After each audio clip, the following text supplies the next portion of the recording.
I see the green light. We're ready to go. Oh, might as well pick a name. And after a while, we have come back to the Saltmarsh Sidestory, starring Simon Sailors, who survived a survival seminar.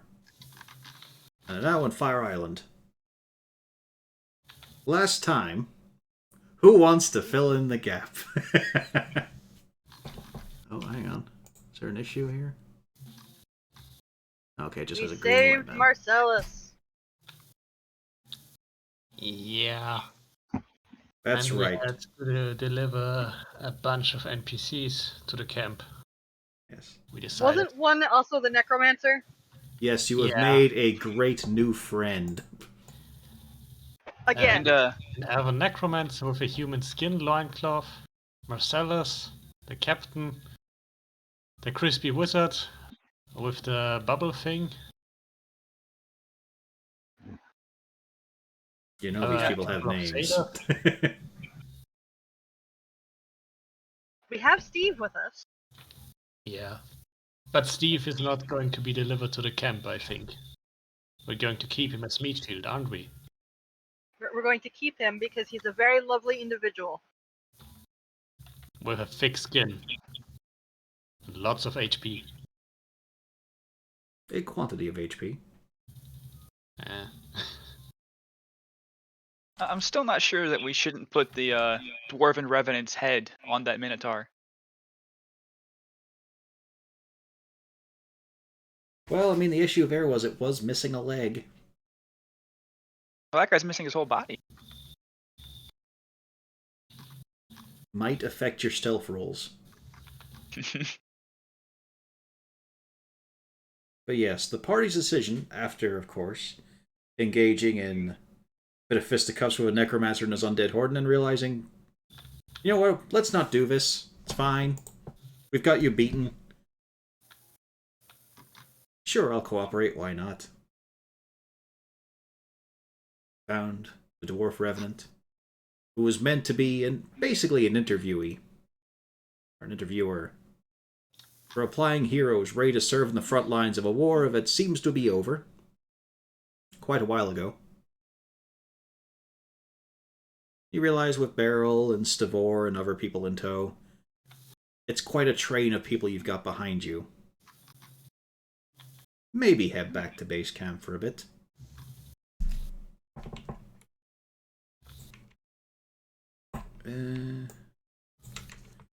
Shift click. There we go. Shift click does work.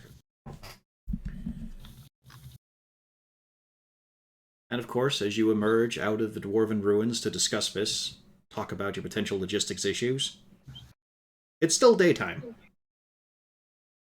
As it has always been. It's always daytime. It's a slight theme. There may be a cause of it. Yes, we're stuck on Tatooine. It had night. Not often enough. It's not like Namek. It's dark. The first time in a month on a planet with 3 suns. So, what are you doing? Where are you going? What's your options here? Are you going quiet? Are you going back the path you've gone? Do you want to try and sneak through new, unknown lands? Didn't we want to go to the one place? Great. Thank you so much for that information. We wanted to go check out the dock. Yes. After we delivered the NPCs, I think. Does Yeah. that require anything else? I think so. Or can it just happen? Well, I did know that Shelley was going to try to figure out some things while they were there. She wanted to hit up some of their companions for information. Well, I've asked you the most important thing is, are you going back the way you came? Or are you going into unexplored pathways to get there a bit quicker?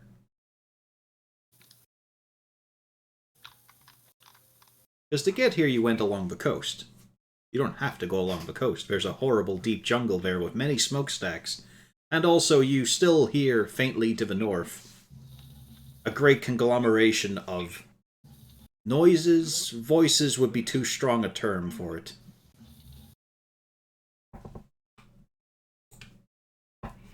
That, mean- yeah, What are our chances of sneaking if we need to? Probably not very good. No, not very good. let's go. I don't know, you're a rogue, another direction. you're a rogue, a monk, and 2 rangers. And that's it. Yeah, ignore Steve, the artificer Goliath. A train of people like Beryl, the poor wizard who has one of his arms fused to his chest from burn wounds. Also, you got some swag. You have a suit of dwarven half-plate, a dwarven war axe, big-ass gauntlets that are shrinking and fitting themselves to Shelley because she's not giving them up, I guess. Mhm.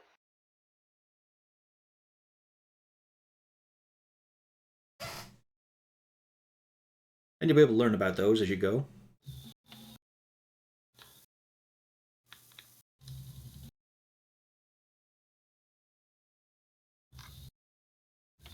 So again, that binary decision, are you going along the shore or are you going to try and go through the jungle?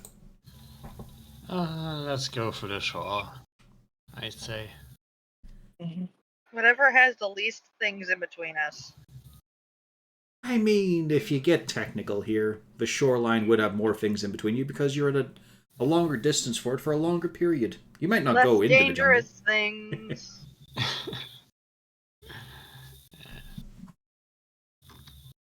It is many hours of travel for a party. A lot of crunching through deliciously hot sand. Just scorching sun that's not even in the sky right now, but it feels like it is. There's just this oppressive heat beating down at all times, from every direction. It's a paradise of intense temperature that is unrelenting. But hey, at least the sea foam sometimes feels a little cooler. Not much, but a little bit. And you glance back at your esteemed party and trail of people. You've basically doubled your crew. And you hadn't even found your entire own crew yet, the 2 cats might muse on. There's still a couple of people missing. Most importantly, while Okon has found his captain, you are missing your beloved captain. Right. Who could... I mean, I come get on, the man. feeling he's not that beloved. I have never seen so many insight rolls thrown out. But they learned nothing from it. Your beautiful Captain Gerald Meadenson. Or Alfredo Descent. He also used that name at one point.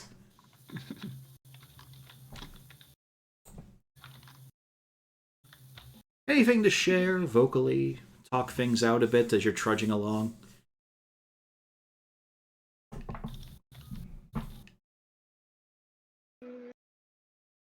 I'm still trying to remember what the fuck kinda is going on. difficult to remember what happened. Oh. Well, you got into a fracas Wait. through an undead tomb.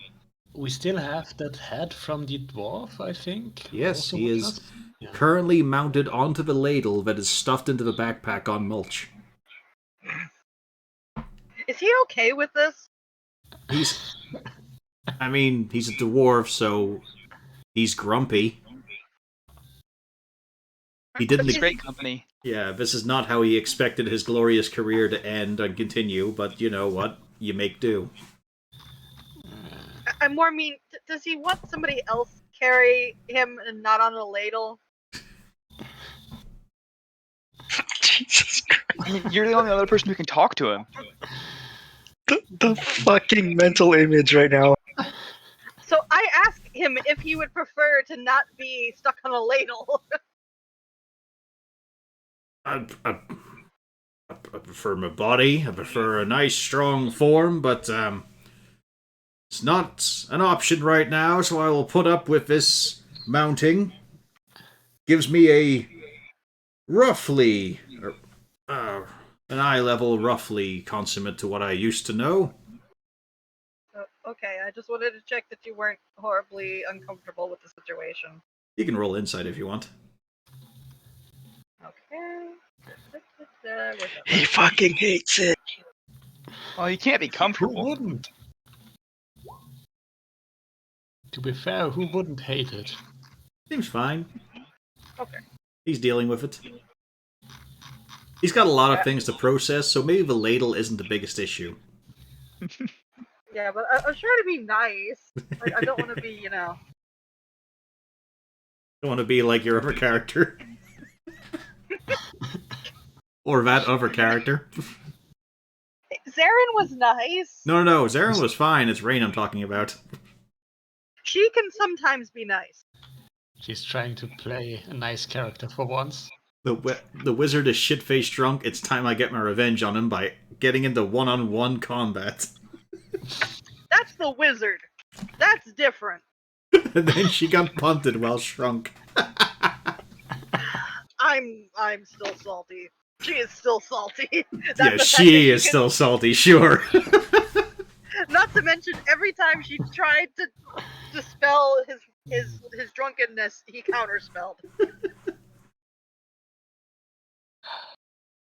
Who's taking the war axe? It's a martial weapon that requires strength. I could take that. You could. Or we could give it Steve. But I What- saw that Steve is pretty handy with just hands at some point. I'm not sure when. Does he have a sword now or anything? He put that down. It was just one of the chips scapped up scimitars. Okay. His massive scaled hands are actually more effective. Yeah. Yeah, I guess I'll pick the axe because it's probably better than the big stick. Yeah. During the hours of foot travel that just continue, Is there minute after minute, you get a chance to sort of have a feel of the weapon. Because I know none of you fucks have Identify. I could look at it. Although, Beryl does. so anything special I should note about the axe? Yes, indeed. First of all, it is a +1, which is quite nice. A +1 war axe? Yeah, so it's a D8. Okay. It does also have the thrown property. 20-60 range. But battle axe it is. It does not return. You just throw it. Yeah. It does, however, have a special ability. Once per short rest, I'm going to copy paste this, don't worry. You can use a bonus action to sacrifice one of your hit dice and give the value rolled to 2 allies within 60 feet that can hear you as actual HP. Mm. Nice. So it's like kind of double the value, sort of. But you do have to sacrifice one of your own hit dice.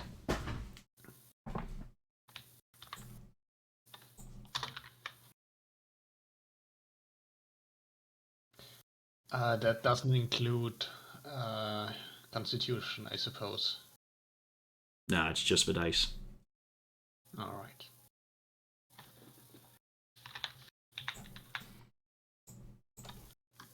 Hmm. 2d8 healing as a bonus action. Pretty nice. Well, it's a case of, 1d8 healing to 2 people. Yeah. But they both get that number. Yeah, it's not bad. There's also the half plate, which I assume is also... I mean, it could go to the Rangers. Yeah, it would bump my By 1, I think. AC by 1, yeah. Whereas one Ranger has leather armor, one has... some armor? I can't remember. Alright, I also have the ventilated breastplate. That's really helping you right now. You are having no issues with the current climate. Yeah. Was a shiny club, I think. I think that was a mace. Does Rainy want the armor? Mm, don't think so.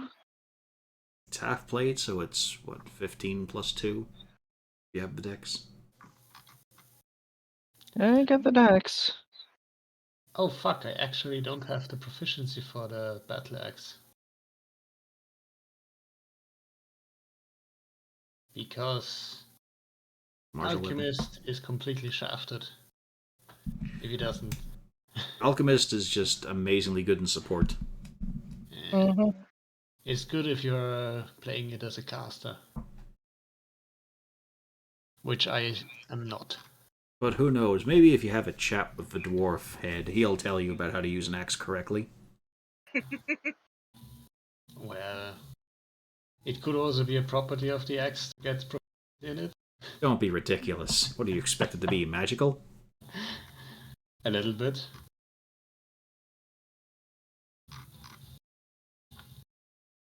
He does Yes. have it does have the throne property. So yeah. Yeah, Throne, you have the option to use your dex for that. I think I will not make this choice. It's a fun thing with Throne and Finesse. They're an option to use either strength or dex, you don't have to. Can you still throw it without proficiency? Yeah, you just don't get your proficiency. Like, you can still attack with something, you don't have proficiency, it's just you don't get that bonus number. Which is kind of important. So yeah, half plate up for grabs. It's a lovely black and gold dwarf number. If Rainy doesn't take it, I'll take it. Go for it. Alrighty, Beryl will also make use of that, and discovers it also has a name carved in it. The immovable line. With this special move. It's a +1 dwarven half plate, so it's actually 16 plus 2 dex. As a reaction, or for free at the start of your turn, you can reduce yourself to half movement, but gain advantage on strength rolls to initiate or escape grapples until the start of your next turn. Hey, advantage on strength rolls. I think Jinny needs that. When a monster automatically grapples on a hit, using your action allows you to immediately attempt to break out. It can be done up to 3 times and regains all uses on a long rest. Very nice. It also has one other ability. 2 uses of it. When an ally within 30 feet makes a saving throw or skill check, you can use your action to give him an additional roll of the dice, but the new result must be taken. It's not advantage, it's a reroll.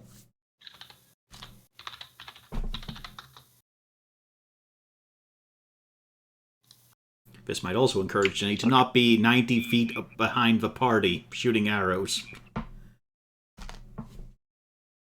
I don't think I've ever been 90 feet behind the party. You've been as far as you Yes, can you be in have. some fights.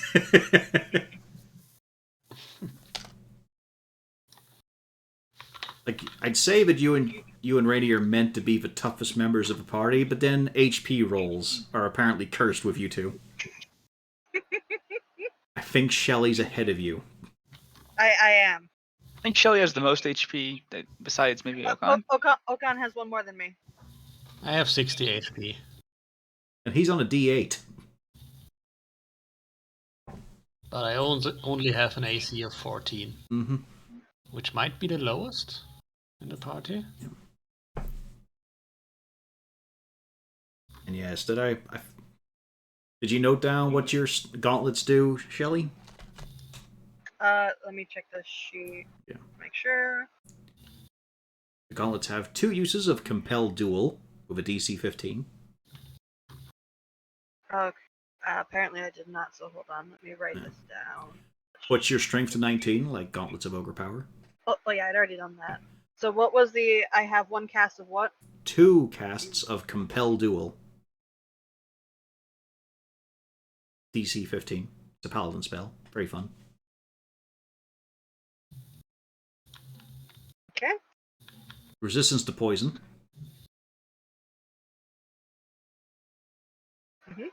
can speak Dwarven, Yeah, I knew that part. have proficiency with all hammers,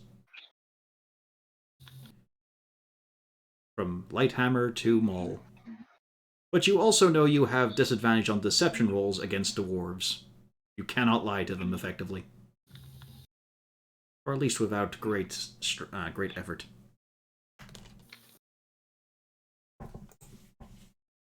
Good thing she doesn't lie off.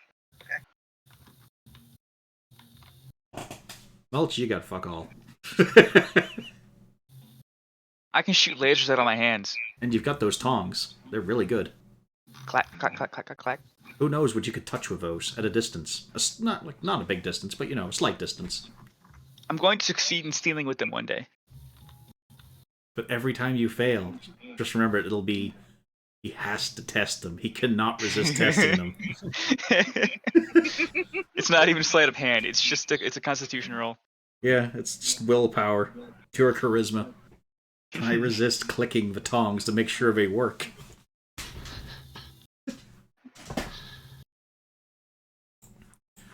But yes, it takes many hours and no discernible change in the daylight to get past the shipwreck you had a nice snooze on.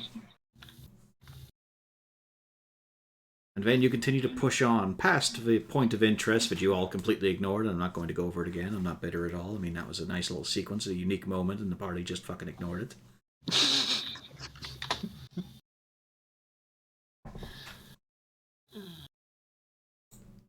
You reached the point where you dived into the jungle to try and ambush a Kuatoa patrol, and that's when Mulch happened. But hey, you also met Beryl.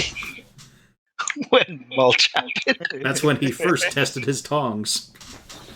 When you were all lining up for ambush, and then out of a bush comes a stubby little arm holding a pair of dwarven tongs ready to get into a swag bag, and then clack. As he's still reaching forward.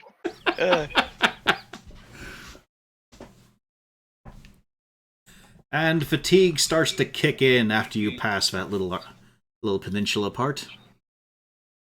Still on the beach. On the bright side, there hasn't been any real indication of a Kuatoa on the way. There's still a fuck ton of smokestacks on the inner jungle. There's still a glimpse of something down there at the coast. There was a ship run aground.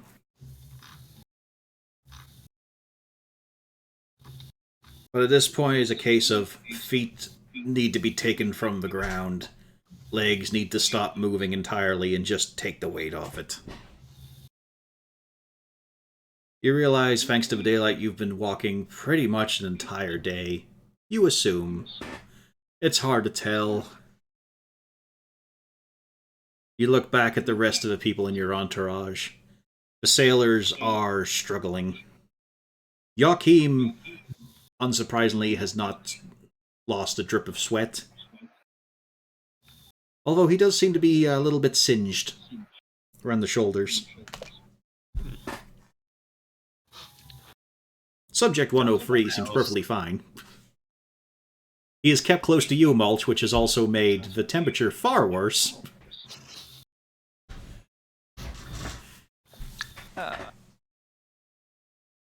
You have that horrible feeling, which only happens on a very hot day, of you feel like parts of you have liquefied. As you're just constantly pushing, rubbing, grinding, and just working for your clothing as you walk. Ugh. You feel gross. But Beryl just does one precipitation, then you're fine again. Oh. That's Although- very kind. And you also notice you do smell prominently of lilacs. That was probably his main purpose. It beats dead fish. Yeah. He did not want to walk with a smelly potato. But there's no further choice. It is time to just sit down, listen to the lapping waves, and think about shelter of some sort. Is the tree line very close to where we are? Yeah, it's always there. Maybe just right inside the tree line? Where it's even hotter. Where the air is thick enough that you have to chew it before you can breathe it. Except for Okon and Shelly, they're fine. One's got an air-conditioned knife and one has ventilated armor. Whereas you, Jinny, have been clanking around a metal during this time. But luckily it doesn't seem to have been heated up. It's not made things more comfortable for you, but at least it's not been, a hot plate on a cat.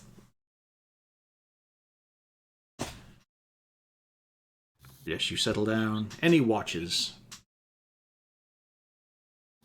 I can do first watch. I'll do second. I mean, hey, one benefit to this island is you don't have to divvy out the dark vision.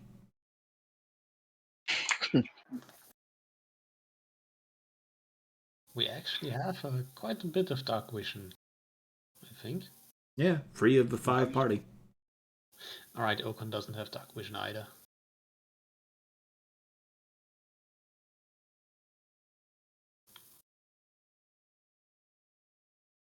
Well, Shelly, roll me your perception check. As you mill around for a bit, flexing the toes. Are you up to anything specific? Wait, is this a long rest or a short rest? This going is for? this is a full long rest, yeah. Okay. I can't really think if she'd be up to anything, because nobody's staying up with her, right? I mean, you can poke someone. Nah, she'll be polite. She'll just keep an eye out. As time passes, you do muse on a few simple things, like the fact that there's been no sign of the king. At all. Or his wife. I mean, that's the bigger issue, but... Yeah, I'm hoping that he's found her and brought her back to the safety place, but I have a feeling that we're going to be in trouble with that soon. Indeed. On that topic, Jinny and the rest of the party, who are asleep right now. I need wisdom saves. Motherfucker. The great thing is, because Jinny has failed before, like he did just now, his DC was higher. Yeah. Holy hell, Mulch! Well, he's a monk, he's meant to be wise, but, then he starts talking. I'm getting help from this dwarf head. Wisdom and intelligence are separate things.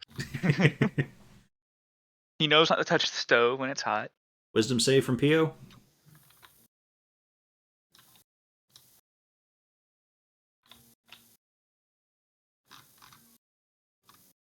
Is she in attendance?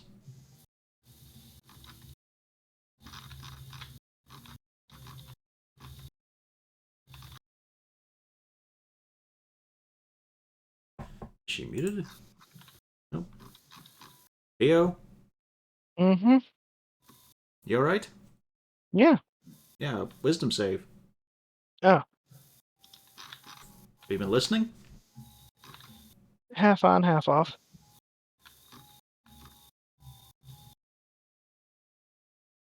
There you go. So just Jinny so far. But yeah, Shelly, you come off patrol, you... It's nice just to sit by the shore. I mean, you wish it was under better circumstances and a nicer place. There's no bar here. I don't care about the bar. But Well, it's about the people and the music. The social activity. But yeah, it's time to poke whoever's second. Who is second? No one claimed, so someone speak.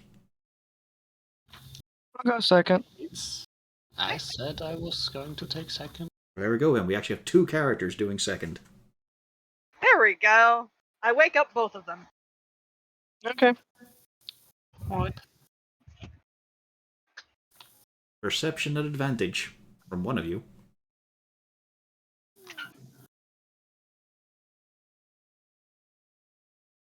Double 16s. Yeah. And also a wisdom save from Shelly as she bunks down.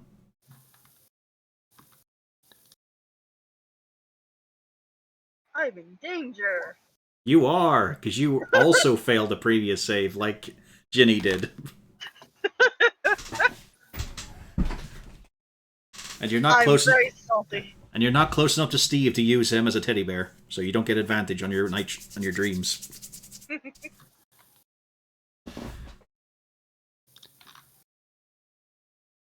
Any particular dealings between the two currently standing on watch? Something that wants to be voiced, or just an action, or engage with some of the NPCs? You do have a couple of your crew, for example, Okan. Yeah. There's also Joachim, you can see, who, as an elf, just did his trance thing and is watching at all times. Yeah, does he anything suspicious, or is he just sitting there? He's just sitting there, in a manner that looks like he's not even alive. Statuesque, if you will. Alright. And everyone of my crew is probably asleep? Stavor definitely is. He's getting as much shut-eye as he can. Let me just check who the other guy was, because you did get 2 members of your crew. Yes, Bellows, that's right. Yeah, the melodramatic guy. Yep. And Marcellus is probably asleep as well. He has had a bit of a day. Yeah. It applies to most people in the group, although for Beryl, his day was yesterday. I don't suppose there's much to do at the moment. Maybe preparing some food for the next day. Build a sandcastle. You wanna build a snowman? Build a sandman. But the one thing you both take in is the fact that the smoke pillars in general are static at the moment. Well, it's something at least. Mm-hmm. Just a huge mass of them here.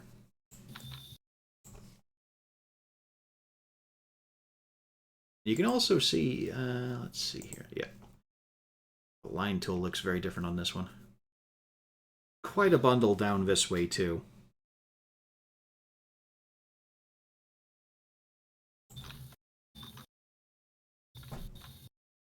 But yes, your evenings pass by. Who's third? I'll do it. Which means we jump to the nighttime. Is that what it is?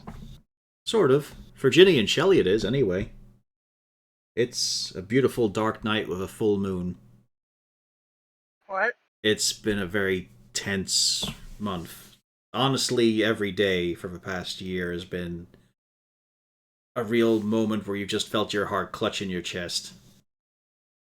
It's one of those stupid traditions that no one knows where it came from, but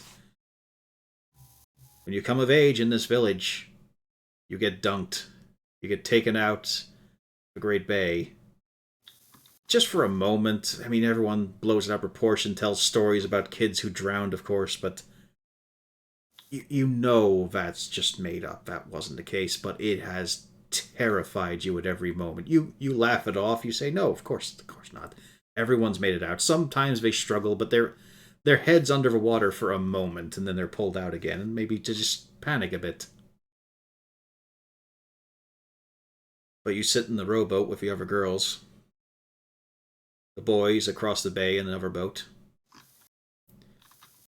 The clergyman, a great oar, just pushing you out into the ocean. It's horrible. You just don't want to look at the water. You don't want to look at the sky either, because right now it's just a gaping hollow void, just like the water is. It just wants to drag you right down into it. Question. Yes? The people in the boats, Yes. races? Well, they're all human. What else would they be? After all, we are a human female. Yeah, she gets it. Okay. Just checking. a moment of lucidity in his dream.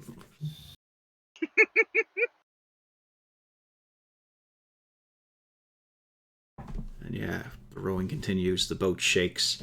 It's just the tiniest little waves, but for some reason, there is a heightened level of panic in the boat. There is unease, and one little toss, and now people are shifting their weight and just adjusting, and it's starting to sort of all add up together. You just know the second you go in that water, you're not coming out again. Think a few years back. Like, it's a fishing village. Everyone goes out in the water. Everyone plays around in it, learns it, becomes part of it. You never did. You gutted fish, you fixed nets, you helped make baskets. You never went onto even the pontoons or the floating wharf. You never stepped onto it. Make courting a little bit difficult. Every boy was meant to take you out into a boat in order to show you around and show off his prowess, haul in something. You always said no, and you weren't entirely sure why, apart from every instinct screamed at you that you were not going on the water, and now here you are. And you just look back at your home and realize you cannot go back there now. That's entirely gone. It's only about 20, 30 feet away right now, but you cannot go back. The boat reaches its position. One of the boys is dunked first. Again, it's only a second. They're preaching out to Palor, to Umberlee, Krokan. A number of gods are made mention of. It's just a coming of age thing. Nothing important. Nothing weird about it. It's just tradition. Who knows where those come from. Another girl goes. Again, like moments. She does gasp a bit, but water's probably cold. Another girl. Your turn's coming up soon.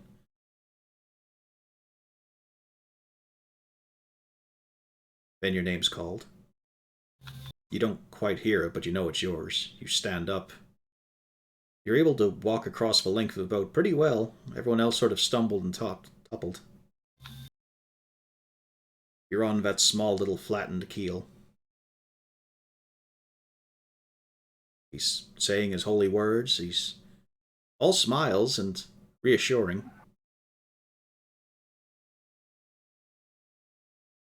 But that was far too much already. You turn to him, you almost leap at him. He is almost a form of safety, but you don't want that right now. You just want to be away from the water, and he is trying to put you in it. He is the biggest threat to your existence that you can recall. You watch his skin blacken and rot beneath your touch. You start to scream. You've no idea how that happened. No one in the boat has any idea how that happened. But they are horrified and start to leap out of the boat to get away from you. One of the oarsmen quickly brings down his paddle. And that was a fun way to wake up, guys. Jinny and Shelley, you're both pretty much in a cold sweat and shivering. That actually feels kind of good. Well, not in your case, you're a cat, so all your sweat comes out of your paws and your tongue, I guess. Ooh. You've got a Shelley sweat-filled not mouth.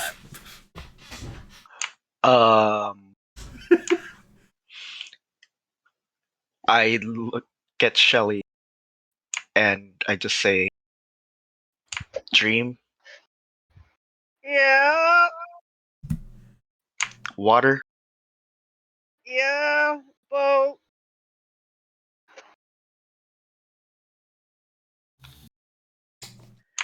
and how many hours has it been now? Been 6. Roughly. Should we wake them and tell them? Let's Yeah. Well, it's a case of it's very handy, Jinny, because you've woken up with a star just in time to be woken up by Rainey and Okon for your watch. Come So on, the close your only watch. one of the party who hasn't. I kind of want to wake up Pan just to be a dick. He's snoring so peacefully. He is kind of adorable. Like, this way, he's quiet. Quiet is not the same as adorable. Let's enjoy the silence for a little bit. I'll take my watch and then I'll wake him after. He's obviously buried himself in the sand as well. He's basically planted himself. And I have like the little He the would. ladle is like a headstone with the dwarf head on top. Just that wispy, ghosty beard waving in the wind.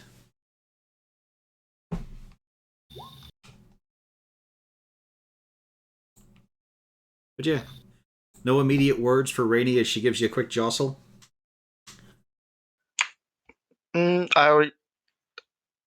Like I said, I'll just let him sleep for a little bit longer, and then I'll wake him up. All right. Steve sits with you during your watch, Jinny. Okay. Which Also, is have I successfully finished sleeping or not? yeah, your sleep hasn't been interrupted despite what occurred. Okay, so In at your that case, point, Shelley, it's because you trance anyway. yeah. Yeah, So at that point, I'd probably just join on the watch again. yeah, it's worth thinking about in that regard. Yeah, Elves so, don't really dream. Yeah, she would bring it up to the ever wonderful person who also had the dream and just go, okay, what was that? More specifically, why was that?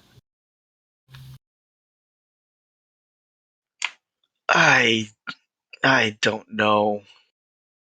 This is not the first time. I'm getting tired of these dreams. I don't dream.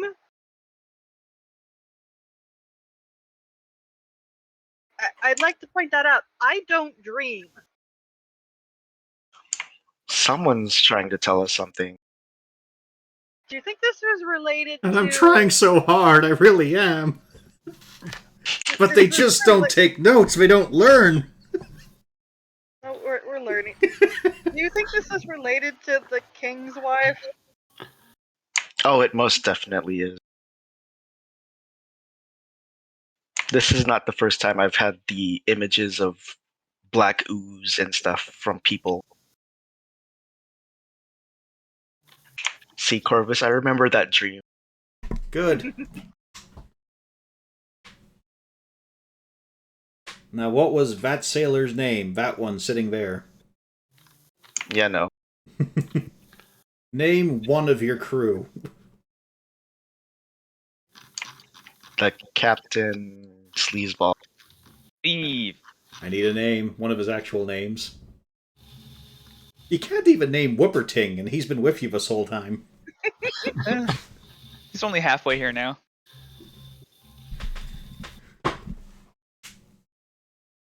But yes, continue. Have we seen her do any of this stuff yet? Shelley, The you do ooze. remember when she hugged you one time and it felt bad. Felt really bad. Yeah, there was one time I remember it didn't feel good when she hugged. Yeah, that was when it was nighttime on the island, and she was singing a little bit to herself. And Shelley wanted to comfort her because she was starting to cry. And Shelley came away feeling a little bit deader inside and outside. But it didn't make her ooze anything. Oh god, that sounds bad. No, she's not that way inclined, as you've noticed by the way she looks at Steve. She prefers them large. There was no black ooze coming from Shelley that night, was there? I would relay my experiences, and I would sit down next to Steve. Steve still doesn't. Still doesn't understand a word, yeah. But she's talking to Jinny. Yeah.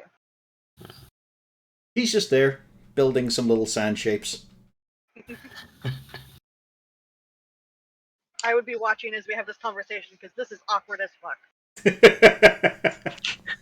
I look at what he's drawing. Big fish. Crab. Looks a bit familiar. Olcott has left some snacks outside.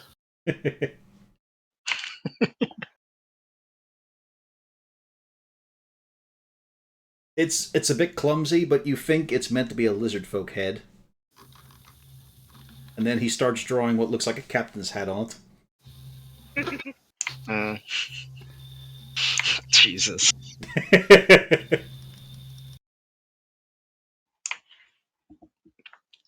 I just look at him and I look at the shapes and I give him an approving nod. I give him a thumbs up. Like, it's practically like cave painting style doodles. But he's just entertaining himself. I take out some of the snacks or pick up some of the snacks, and I give him one. Yeah, he glances at What it. kind of snacks? What kind of snacks do we have? Well, basically bacon equivalents. Yeah, you did manage to kill a fireboar. Yeah. Probably some fruit as well. Maybe not as dried. There's something that looks like honey. Not sure. And there's always Because the I dried don't fish. think there are honeybees. Well, I mean, Yeah. you did have that occasion where you dealt with them. Mulch was able to sneak past by just walking. Those were wasps, I think. Well, it's the closest you're going to get but here. Wasps also make honey. So Some breeds do, yeah. it fits. Yeah. It works. I just remember that one because Mulch's whole stealth attempt was to walk, because he's short as hell. He was beneath a wasp's notice. Okon had issues. Yeah.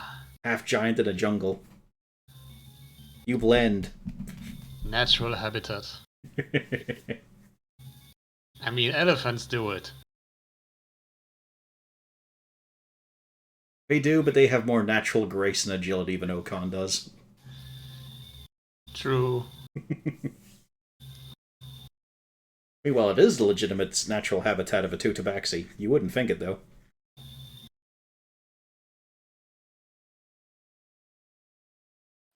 I enjoy some of the snacks, and after a while, I will wake Mulch up. How do you wake Actually- Mulch up? Why do you think I'm gonna? I fucking poke him with a stick. Well, I'm just saying, you've got options here. You have a freedom right now. You could poke him with I a stick. poke him with a stick. You could jostle him. You could ruffle his hair. You could take his hat. Not my hat. I feel like jostling his hair is gonna make him think people like him. Wow! We must not have him live a lie, right? I poke him with a stick gently. Get a little nudge in the shoulder. Sure. Yeah. Best you can do. Well, I mean, you don't want to jab him in the face.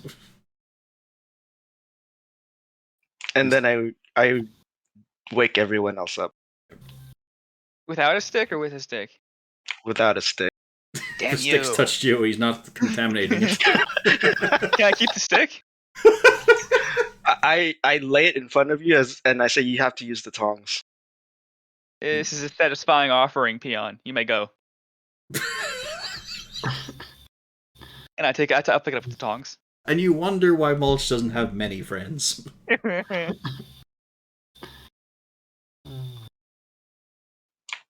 And then I will describe the dream to everyone. Huh. Corvus, that dream that I had back in that hallway, was it a hallway tunnel? Mhm. It was just me, right? At that point, yes. I believe. It has been a while since that one, as opposed to the previous one, which was just you and Shelley.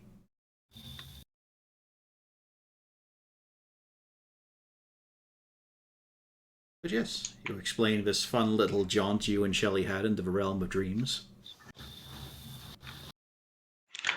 The black ooze thing, is it more like a venom thing or more like a Nickelodeon slime thing? Well, in this case, it wasn't ooze, it was necrosis. You were watching this man's skin die Hmm. and spread throughout him. Like, you've seen that kind of thing happen to people who were hit by it and inflict wounds and such.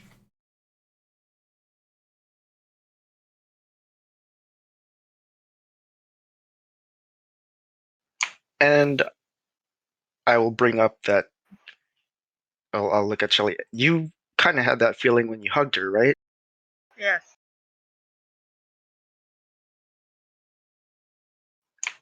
When was the last time we saw the two of them, Corvus? It's been a week, 2 weeks. It has been a while, yes. With the And she king, it's only been a disappeared. couple of days. But with Yeah. her, it has been since that tunnel. I think. No, there was a little Oh bit of yeah, camp. okay, There was a that's right. little bit of camp afterwards. But Do then we know where they went? Did they? Well, no, they don't talk to us. You know They that just she has kind of gone. left, right? You know that she has gone missing to the point that the king does not know where she was. That's why he was coming with you, and then he just went somewhere. Refresh my memory. Did he seem concerned at all? Oh yeah, very agitated. But also, that's kind of his natural state. It's a little hard to tell, but he seemed exuberant and active. He wanted to get something done right away.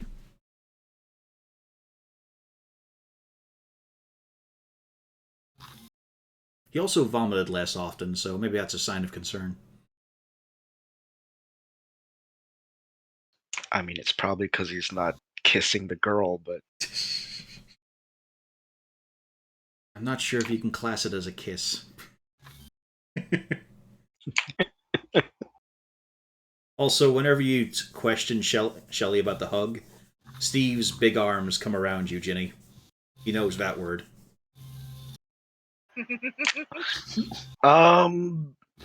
I You don't feel any, warmth in it, or... it's just the arms are there, that's it. I'll just look at him and be like, okay, and Yeah, once I'll give you... him a pat on the arm, like, Yeah. okay, cool. Yeah, once you acknowledge it, he just lets go and backs up. No expression change or anything.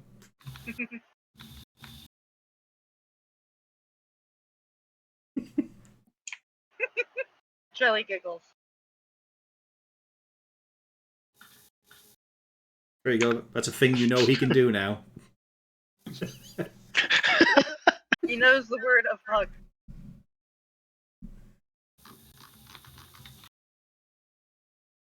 So technically, we could tell him to go hug something if we're fighting, and We could tell him to hug the necromancer. He'll be thrilled. coincidentally, the other people who are with us, Yes. did they react to anything from the dreams? They all seem to have a nice night, as best you could, sleeping rugged like this. Were they awake when I told everybody? It depends if you want to have them involved in the conversation or not. There is just this general Yeah, thing I that would've. natural cliques kind of form, so they're a little bit separate from you guys.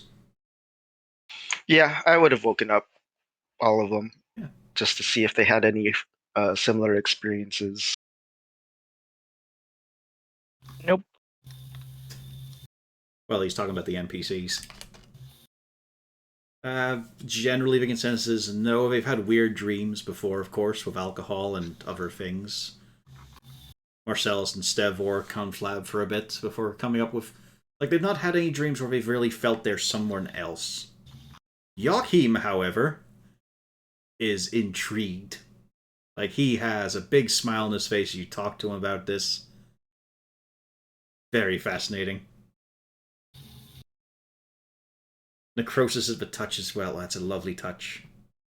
I mean, that's a horrible touch. It's a terrible thing to do to someone. But that's a lovely touch to the narrative.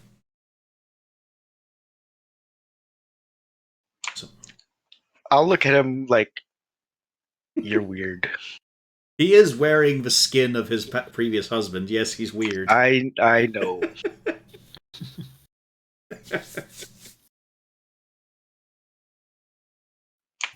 I haven't dealt much with prophetic dreams or astral projection, those sort of things. I mean, they're a little too lively for my taste, but it's interesting. Do tell me if you have another. All ears for that sort of thing. Right. He's way too enthusiastic about this. Well, Anyway, as you may have noticed, I have quite a lot of time on hands. Not a lot of distractions. Most of those were broken apart.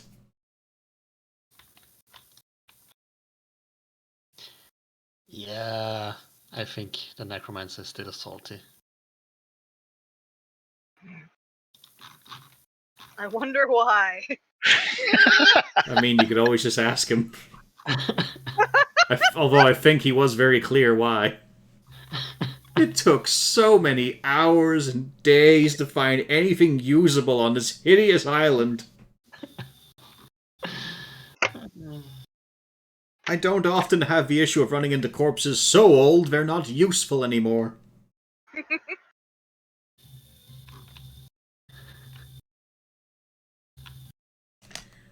shall we continue? Yes. Once more, into the beach. It is a hell of a journey. It's, you still see signs of where you've previously trumped across, and luckily, no extra tracks. You all get this nostalgic pang in your heart, I'm sure you do, whenever you see the footprints, frenzied as they are, of the king. Where has that little guy gone? Right, everyone feels that? An emotional wave? Never mind. It's But- concern. But then you see it. That sense of both exasperation, embarrassment, but elation at seeing the main sign of your home on this island, as you glimpse the colossal wooden penis jutting above the ravine. I never thought I'd be so glad to see a wooden dick.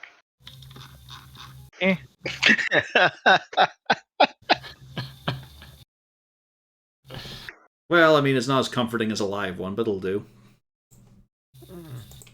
Be aware of Jesus. splinters.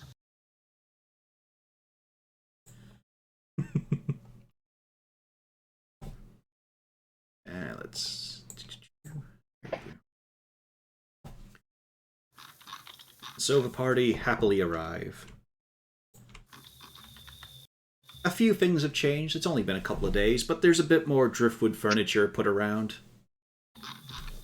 There's more places to sit, more surfaces to labor stuff up. Lefanfish's workshop is kind of empty because he's basically used everything. Still has his tied up cave fishers, though. And that fire newt looks to be on the mend. Nice. He doesn't seem to have moved much. Like, you get the feeling that any time Lefanfish has looked at him, he has stopped in place and just sat back. And the sailors? Yeah, that's why you've got tables, chairs, and whatnot. They've been at work. As I point out, like, these ships can't really be fixed all that well. But it's a bit homelier. A bit more comfortable. There's places to set things. I will ask the sailor. Have our scaly friend and his lovely bride come back? I mean, what's her name? Truth. I mean, she's back and forth all the time with supplies.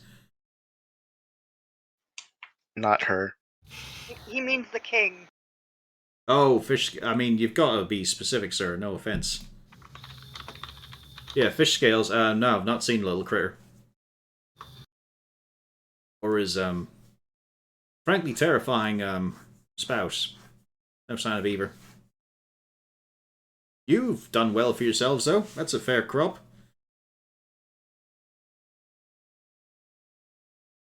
The fanfish walks across to look at Steve. And then walks back to his workshop. Not a hiss between them.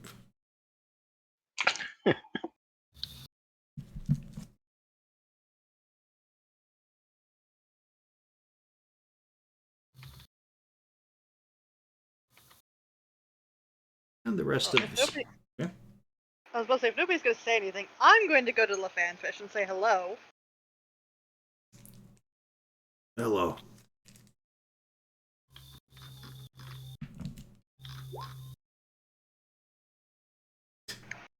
I was going to ask a favor. He just. Yeah, there's no expression change or anything. He's just watching you. Can I? Do you think you could teach me a couple words in Draconic so Steve can't, he can actually understand some things? Yes, we'll take some time. Your mouth is different. He is dumb, too.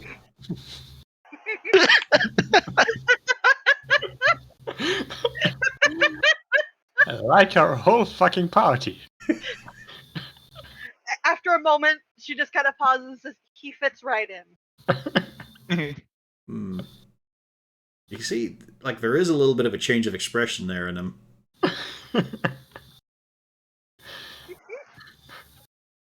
He's probably not quite happy about it. But it's true. I will... Yes, we can... You are staying here. For a bit, yeah. Just a bit. There are... Yes, some words will work, yes.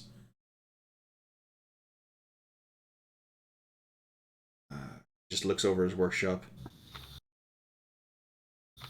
Very well. You, hot one! As he points at the fire note. You are also student.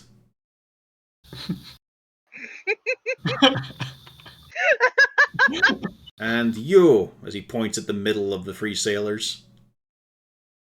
You two, over here. One more. I will teach some words of dragon to you.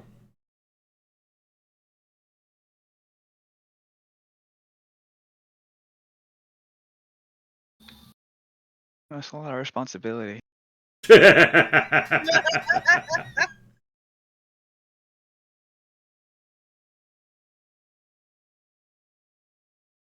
like how the rest of the party just don't care about communicating with one of their potential helpers. Nope. You don't want to learn Ancient Draconic so you can communicate with Steve. Nope. Mm, Can we do charades? I mean, there's some merit to it, but... Eh.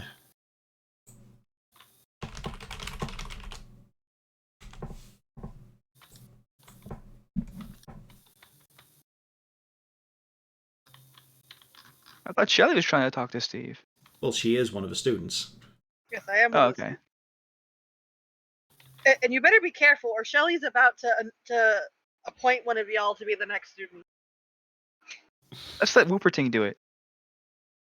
Let's see if his brain still works. Fuck's sake. Man. Mulch! Mulch needs to learn! Fuck! Wow.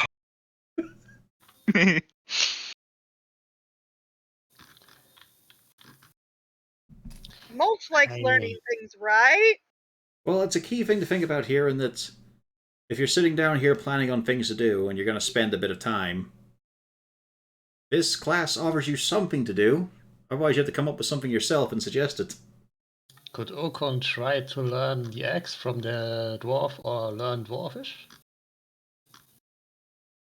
Because learning dwarfish seems like a worthy endeavor here. A little trickier. I could translate. It's a much I mean, I more. could translate what Shelly's in the class. That means I can't. That means I can't do the dragon class. I mean, What a you know.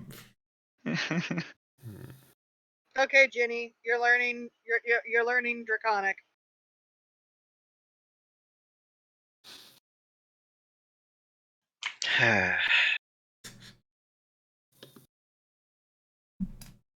You've been voluntold. What's that? So you've delivered your NPCs in general, and a lot of pretty much everyone, especially Alright. the free sailors who are wary of many things, all have quite a look at Joachim. Ooh, we could store him in the fly chamber. What the fuck?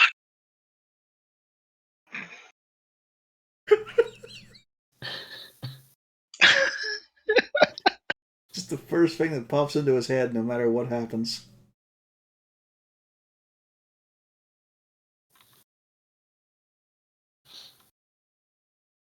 Is that not a good idea?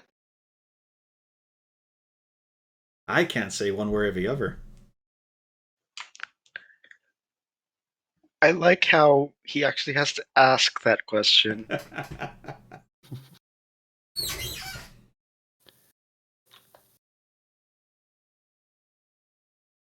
How long do we want to stay here before we continue on?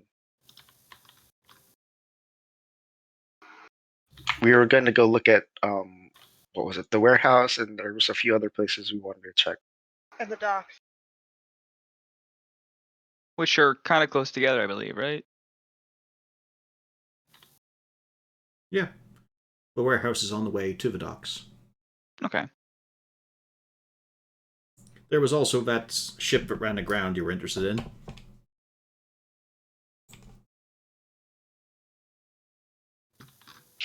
That's back the way we came, though, right? Yeah, whatever here. And if we have less people now, we could actually cut through the jungle and try to explore some more. Yeah, basically your route wants to look something like this, you know. Yeah. What did that happen? Screen reset for some reason. Ooh, why is it doing that? Oh, so you're having the trouble that I had. Well, it just snapped to the pan command for some reason, and that's never good. You don't want a pan command. Yep, that's what it was doing to me. So yeah, there's the optimal route the party are looking for, right? And then directly into the volcano, right? Oh yeah, that's right. Very important, that one. Then you come around back around here. Looks like one of those road trips around every place in the country. But yeah, so there is the ship adrift. Well, beached. And you just know that somewhere around here.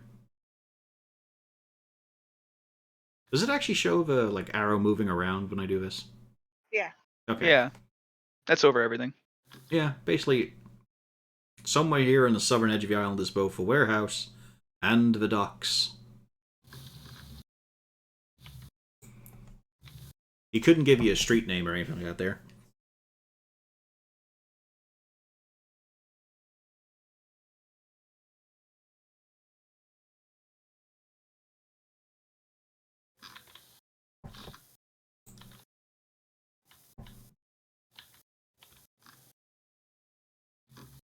Well, Shelly has what she's doing. Yes. Okan is spending time willingly with Mulch.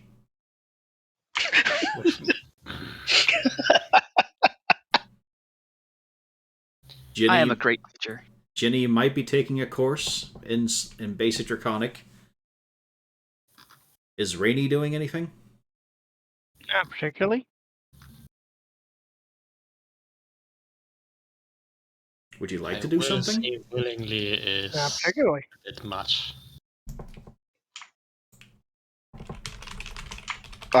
What words is Shelly trying to learn? Lefanfish is lizard folk draconic, so it's not very complicated. He's basically just telling you dog commands.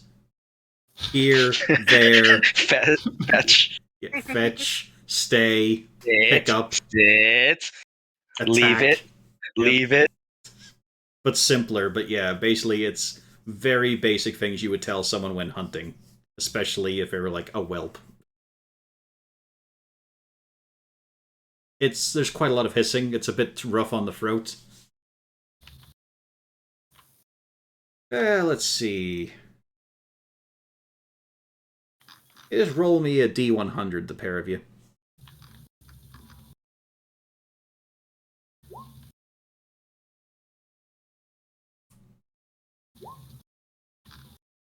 Jinny, as a cat, the hissing actually comes pretty natural.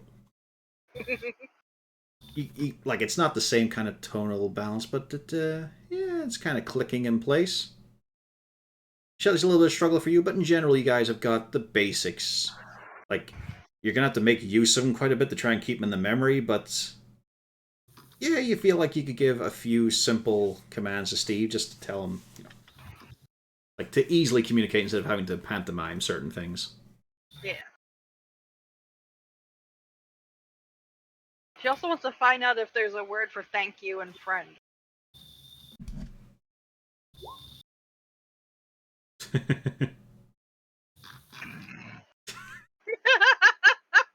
Yeah, you should have found obviously you should have found like a ship surgeon so you could be an apothecary.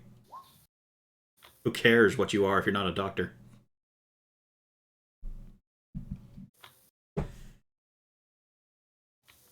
Friend, like, Lefanfish looks over at Steve, who you then notice is being looked at by the arriving Truth quite a bit. Lefanfish did not feel the need to get that close to him. She does.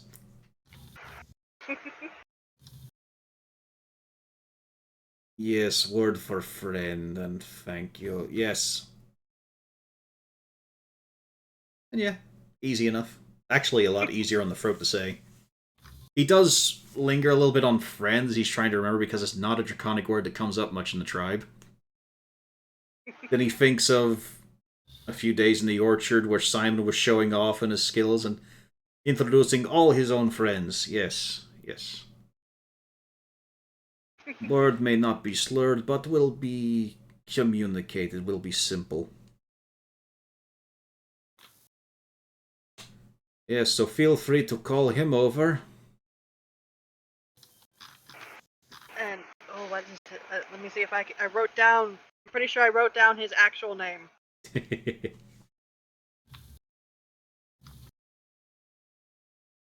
Wrong book. That's also the wrong book. There we go. It's Sthyr. Yep. Yeah, we'll pretend I call that out because I can't. Basically, steer. Steer. Okay.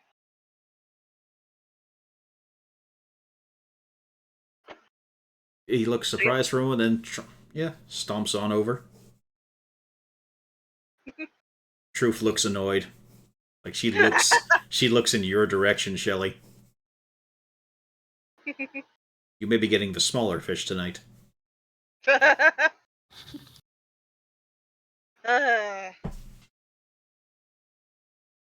Oops.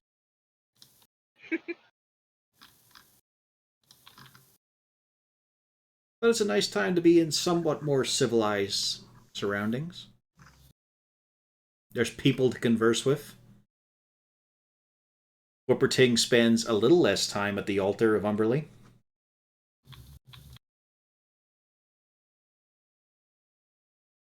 Joachim is not making immediate friends, but he seems fine to be sitting on one of the wrecks himself.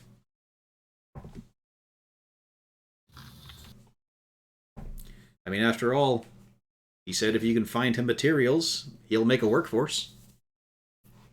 Yeah. So he doesn't really feel the need to chip in right now. The necromancer and the dwarf not too at each other's throats, I hope. They have not interacted. Like they've kept away from each other. Probably better this way. Mainly because mulch is involved.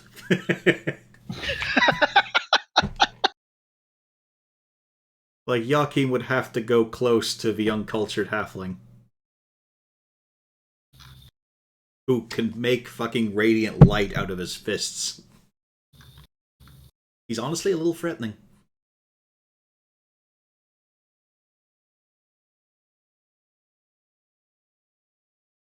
But then it is time to journey again. You cannot just sit in your laurels.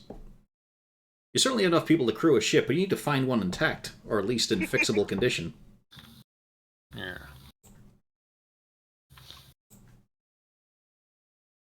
That will probably be a challenge. So And who we is the prep- departing party?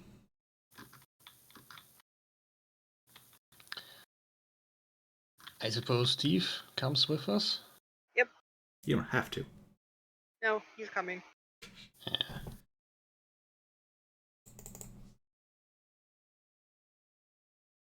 Now, let's see. Do we here. want to take the necromancer? No. Oh, wait a minute. Do we Yeah. bring Barrel in 103? The necromancer probably should get watched over by the party, by the rest of the people of the camp. I mean, Marcellus and his crew know what he is.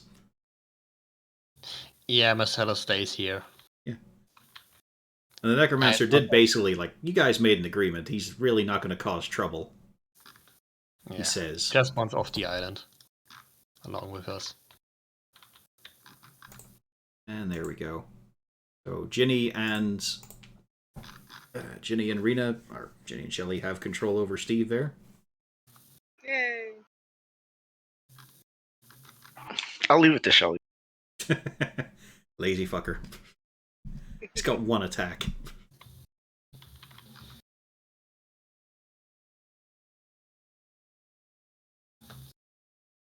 I will be option number 2. That sounds bad too. Yeah. He'll be Steve's second choice when he's done with the fish. Gross. Well, I mean, it takes more time to peel a tabaxi, you know? You've got to get all the fur off. I hate you. Just be glad that Simon taught all of his new tribe, you don't eat meat that speaks. Otherwise, a few mealtimes and Steve's strength might be a liability. Gotta get those calories in.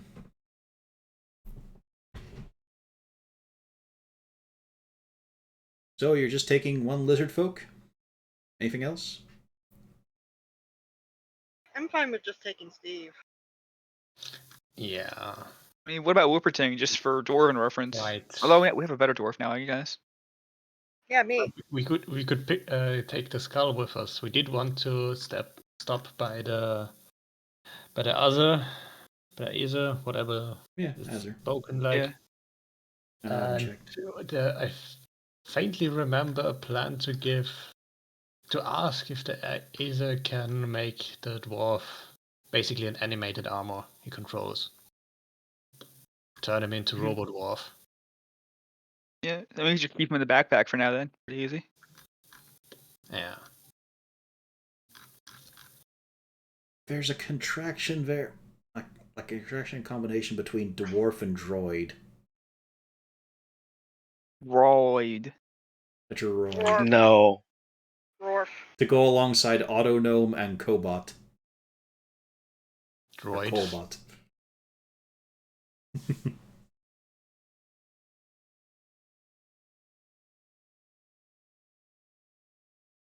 So you're leaving Whipperting at the camp.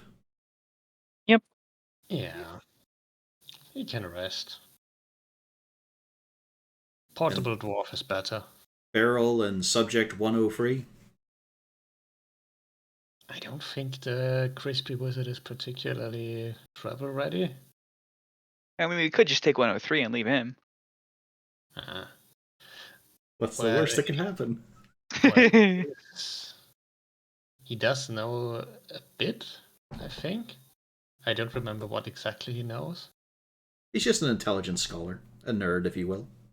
You We can always don't take the really kobold miner with you, rip a chip, scribble rich. Why don't we ask if the wizard wants to come along or not? I would much rather stay here, where it is supposedly safe. All right. We Surprisingly, he gives the correct answer. Yeah, the box of rocks ventures out again.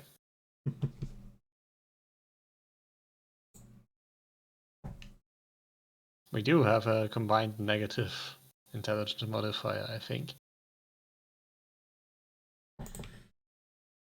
Yeah, what is the brain power of a party? I think it's 0 for most of them. I have a negative. I think Shelly has a negative too. I'm pretty sure. Hold on. Yeah, but I think it's only like -1s, if that. -1. Yeah. Much? +1. He is the smartest of the group. Press X to doubt. I had +1. Tied. +1. There we go. So you two are the dummies. Mm-hmm. The Yeah, we're front the- liners. But a -1 means very little. Yeah. Unlike Steve's -3. Or -4, I can't remember. That's a bad thing. But yes, you set off again. So, route taken. Jungle, shore? Long way, short way? Why don't we take the jungle? We could uncover new ground, right? Yeah. You could, yes. And if things go bad, we have a good pit stop there at the forge. Yes, that worked out so well last time. Well, don't we also have the gem now? You do have the great gem, yes. The nipple. I mean, it does more than that. It hasn't really been shown off.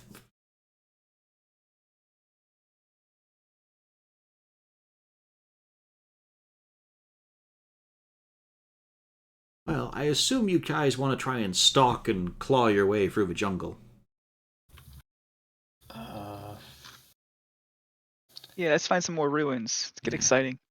I'm going to ask for some While comedy we're rolls. doing that, Yeah. I'm going to roll or to cast without. Bleh, what am I saying? You want to Pass without a trace. Yeah, cast pass without a trace. This is why you got that C+, man.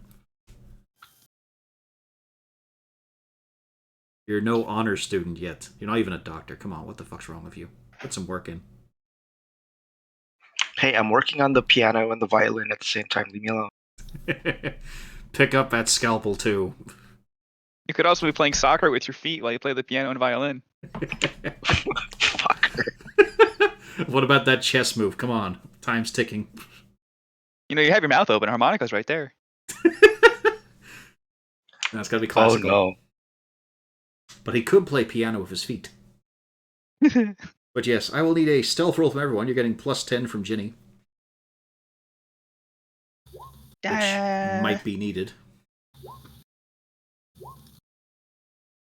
Did it roll twice for me? Yeah, because you're in heavy armor. Half plate. You get disadvantage on stealth rolls. No, not that. I meant like, did it roll like two separate? Yeah, it did. But it's okay. Same roll, though. Yeah, same disadvantage roll. Okay.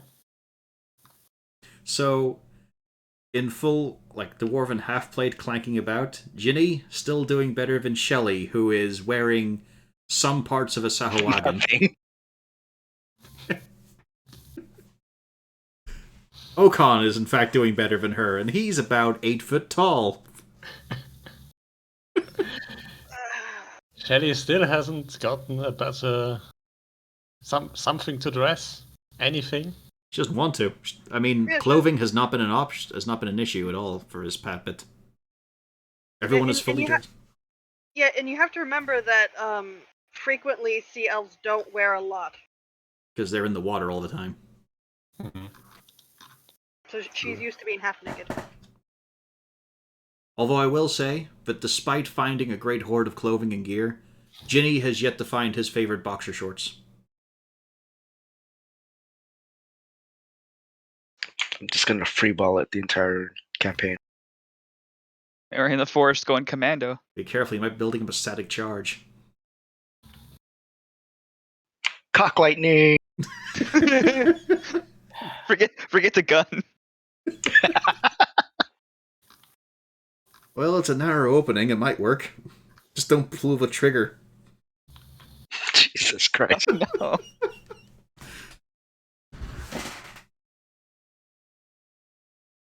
It's quiet going, but rough. Rough purely because it's a fucking jungle, it's Fire Island, and you guys are trying to be cautious. It's not so much about the stepping on the twigs or leaving tracks or bending branches, it's just the tenseness of it. Visibility has gone down, the heat has gone up, and it's just an oppressive nature all around. Everything is a fucking horror show. Like, you can't push the branches back too far. If you break the bark, then they might fucking explode. They're under pressure. There's all kinds of ivies and grasses that might wind up having some sort of horrible disease or rash associated with them, usually fire-themed. But there are momentary respites, a clearing or two, and then there's one in particular. Ooh, oh god, that's right, I'm not on BTT tools, so this looks ugly as hell. Alrighty, let's drag in the party.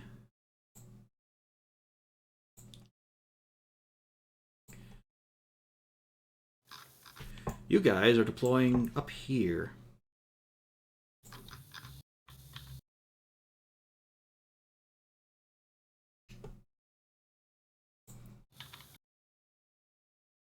Yes, there are scraps of ruins being almost entirely consumed by the jungle.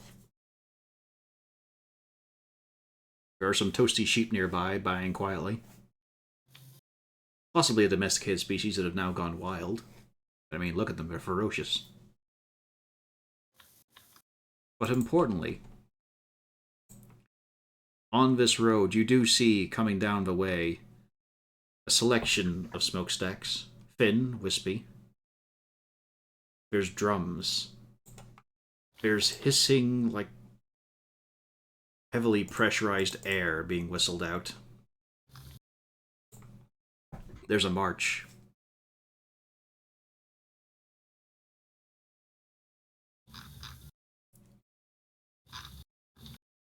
And it's coming this way. Fantastic.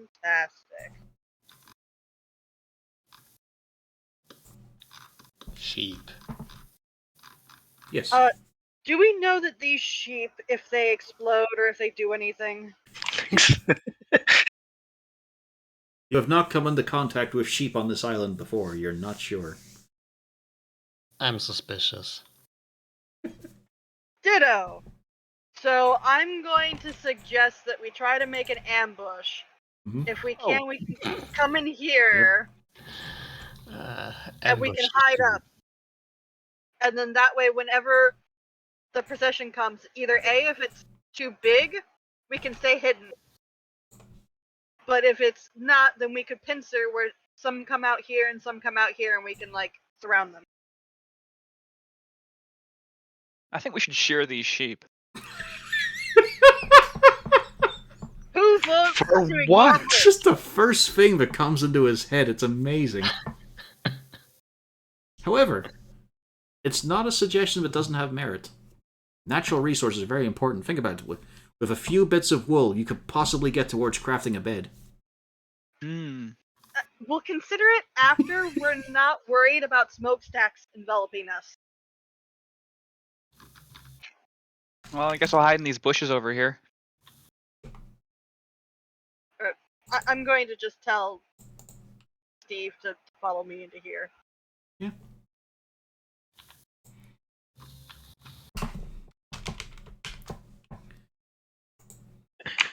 Well, just by himself. I thought we were doing a pincer.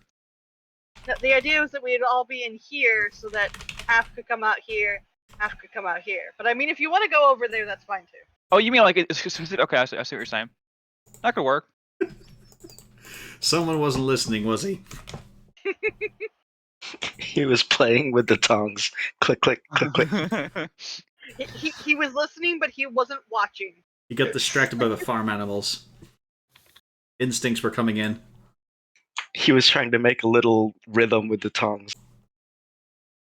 Matching the beat of the drums, yeah. Yes, luckily you have very good stealth rolls, which I'm going to keep. And the first group make their way in. A selection of fire-themed humanoids. And one great smoker. They have crossbows. They have spears. What I'm saying is they're packing. Yep.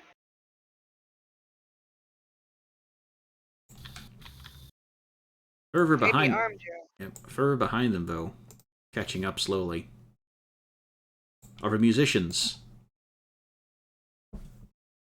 A large box.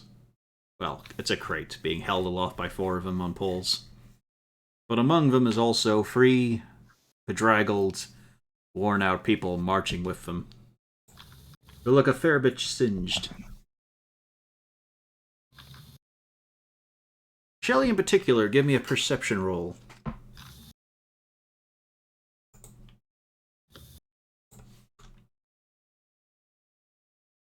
That's enough. You recognize those people. 2 of them. Hey. They were the couple that you were helping on their fishing vessel. Oh. The Netters. Margant and Josie.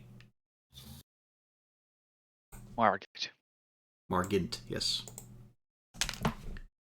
Oh, good to know that they're not dead right now.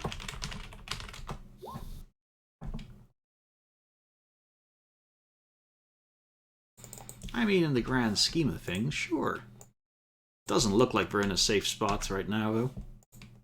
Yeah, but we're about to save them. Are you? That's quite a lot of fish and fire and freaks.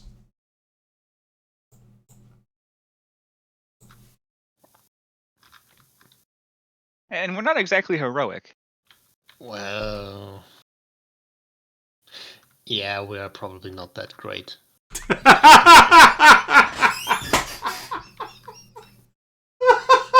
I have faith. I mean, I think we should wait for him to go by and instead of pinstring, just kind of attack the rear. I have faith too, just very little of it. Well, the thing is, up front, they're packing like crossbows and things, so it might make more sense to get rid of them. But then if we attack the back, we could get the people away, and then we could all run away together and maybe not fight everybody. Oh, that's a good idea. Molt had a good idea, guys. I'm scared. Fucking D&D party just saying, we're not that heroic. Let's run away. We're not that good. Because we can deal with the Crispies. It's a classic hit and run.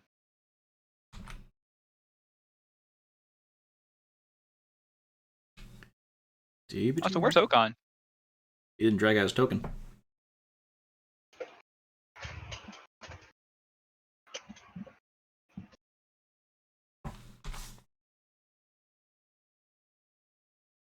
I mean, are you aware of the parties here?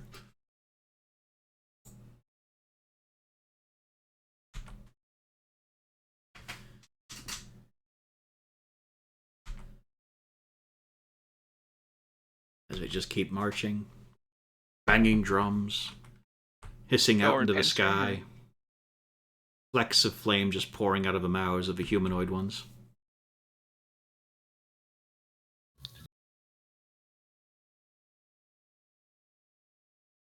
Maybe we could distract the guys in the front from this kind of safe way of the doorway? I don't know. No, that's not going to be how that works. I would say, yeah, when these guys get in line with us, it's time to fire. And she's I going to mean, actually... aren't they already? Well, we want the others to be a I bit further away, I suppose we think. They pick I up speed. suppose we can prepare some actions. Yeah, I've been prepared. I have my crossbow. Can we move anymore? Or Yeah, you can get yourselves in position. And Guess we're all gonna all rush from the bottom. I'm gonna prepare a bonfire. Are you sure? Are you sure? Not again. Wait, are these? These are They're all all fire fire fish? themed. All right, I thought those were the glassy fish. Never mind then.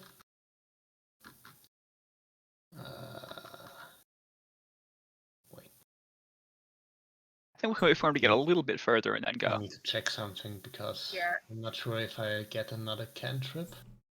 I think once Okay. the humans Okay. pass us, then we might be able to plink off the guys back here, and then that opens up our path of escape. But kind of, maybe once the humans are past this tree, maybe. Yeah. Okay.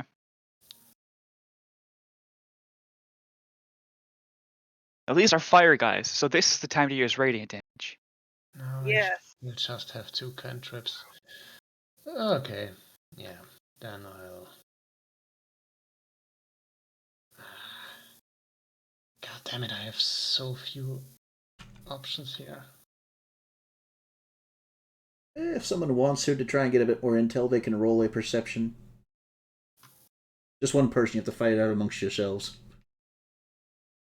I'm just gonna prepare to rush over and. Nope, Shelley's already looked. But it is definitely the Netters. You have no idea who the old man is, though. Okan, you do. You know who that old man is. Oh? It's Vertinus, one of your crew. Can you type the name for me?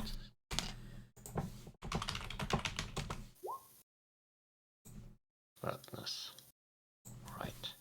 One of the oldest members of the crew, although he's mainly the doctor. He does some other stuff too. Unfortunately, he does get involved with the cooking. Before you, of course, took over. He's basically lost each role on the ship, but Marcellus keeps him on because he just likes him. But he's too old to do a lot of stuff. Nice old guy. Yeah. Very friendly, very welcoming, wants to do a lot of things, just isn't capable these days. What the party would decide, he is no longer useful. Remember when you guys made that moral choice? Let's kill these free sailors because they could be a burden. Well, We if he's a didn't. doctor, he can take care of Beryl. Maybe. Alright, someone else gets a perception check.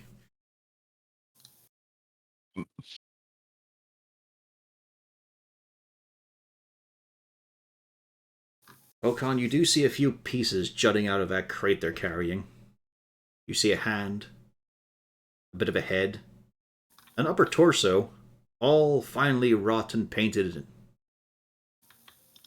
pieces of figureheads. Yeah, they have a theme going on with that. Collecting stuff.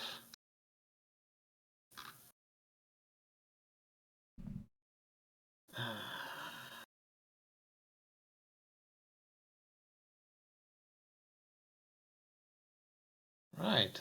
I also have a bunch of wooden stuff lying around. Yeah, you kept this lot. I probably should strike the spellbook and the component pouch. I would have given that back to Beryl. So, last call for positions. One thing, Marcel needs to be dragged out.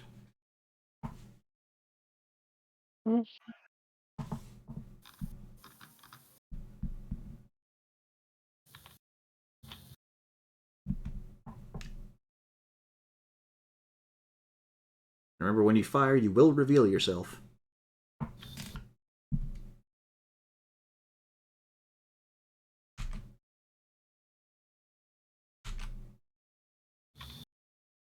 Okay. Yep, that's about it. I think we're ready. So yeah, I'm gonna let loose on. Let's. Actually, can I hit? Can I hit the one by? Is that Josie or Morgan? Yeah, Morgan's the guy. Yeah, Yes, yeah. you got a bit of a shot.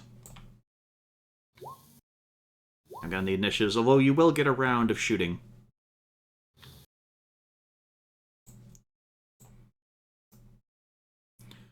Good initiative, Jinny. You're right there in the middle of it. What the fuck? What?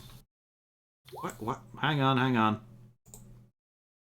For some reason, it was empty when I brought it up. I even clicked to clear it, and then it brought up Boarside Bunch. Yeah, that's what happened last time with me, remember? Yeah, let's have another go here. So click it, or I can just add turns. Jinny was an 8. Reno was on 7. No, I was a 10. On 6. Mulch 17.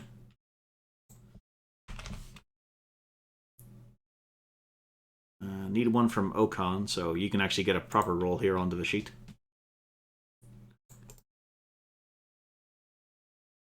Rainy was 8, so it's between the two Rangers what they want to do because they both got the same, I think, same dex mod? Yeah, 4.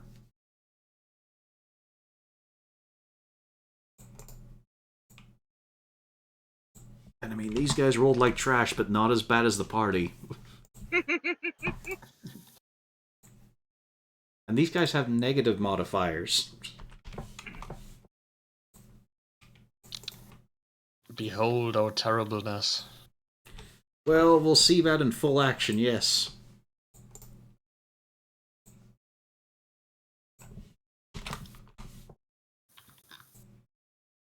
That's everyone. Top of a round is the sheep. They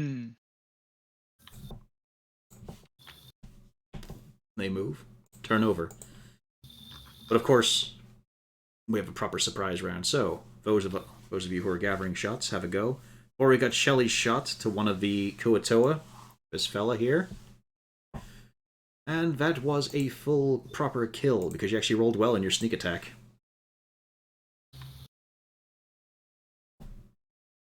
So, Jinny, you're also going to twang your bow, yes? Yeah. I will aim at the one that she just.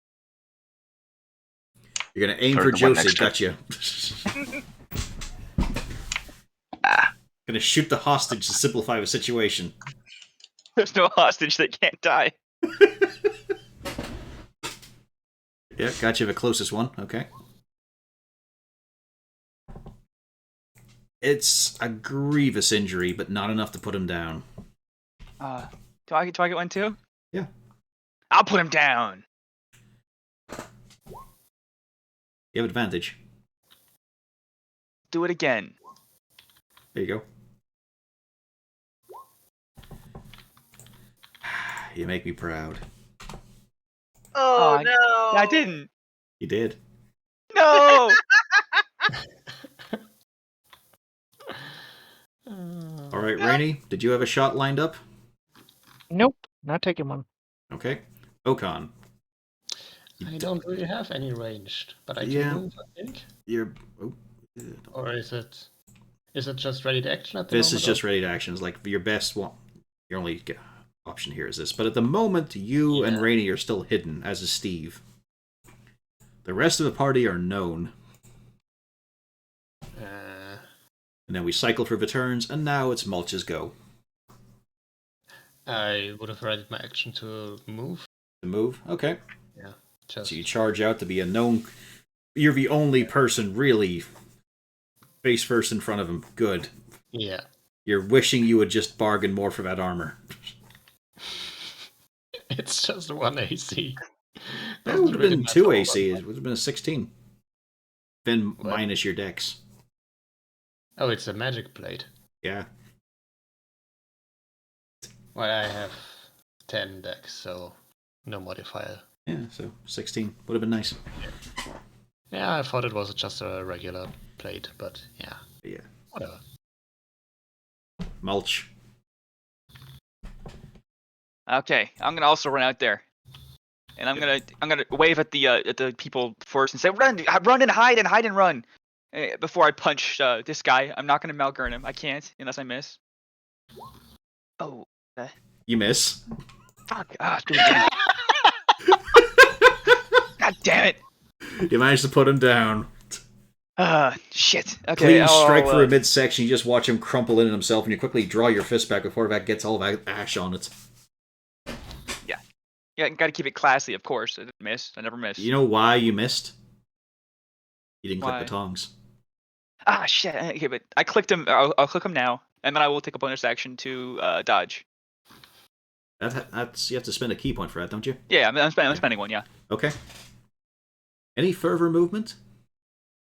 I think you've got like 5 foot more. I might as well move over one more. Hello, young fellow. Hello. I'm here to save you. Yes. And then the crossbows come out. 1, 2, It's 3, fantastic. 4. Oh lord. Uh-oh, SpaghettiOs.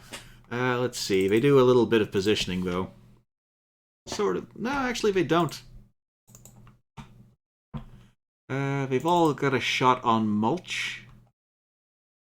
2 are going to go for Okon, though. They've got okay shots on him. He's got a bit of cover. It's pretty much everyone northwest of Mulch that have the crossbows, right? It's all of the humanoid ones. Yeah. Okay. All these dudes have actual weapons, as opposed to the shitty spears. Let's see here. Is it? Where's the... Just gotta double check here, because a couple of things are getting weapon upgrades over time. Sure, I'm glad I dodged. Yeah, that's a good point. Yeah, tag disadvantage. So, let's see here. Yeah, so that's free shots on Mulch here. Lightly broad. There we go. 1, 2, 3. You're lucky you dodged. Yeah, Wow. one of those actually still hits, though. Except you're a monk. Yeah, I'm gonna do the thing, of course. Yeah. And you do Also, the I thing. can't fail. Yeah, you I can't can't fail, fail yeah. that. I mean, for Mulch, I give him a chance to fail, as long as you don't roll a 1. I'll just roll 1d10 then. Yeah. And... Okay, we're There good. you We're go. good. You catch it. It's a little bit hot in the hand, though. Uh-oh, that's a bad sign. I mean, it's not actually damaging, but it's hot. Oh, Otherwise, there'd be fire damage attached to it. I'll still put it down like a hot potato. Okay, you just drop it. And then 2 for Okon, with the tree in the way. Let's see. Yeah, they don't have a good shot on you, so... +2 to his AC. All right. 16. Mm-hmm. 1 still hits. All right. For a solid 3 damage. I can take that. A resounding thud that shakes you to your very core. This could be the last moments of Okon. Anyway, next turn comes the Kuotoa. 10, 15, 20. Actually, 15. They don't have our full movement right now. As they try to shunt around the crate.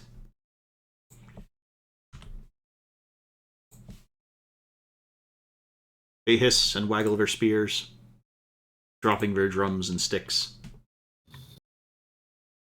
So that'll be 2 for... let's see. These ones are ignited, though, so we do have multi-attack.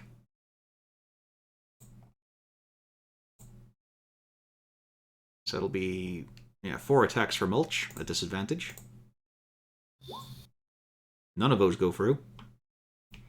And then 2 for Okon, normal.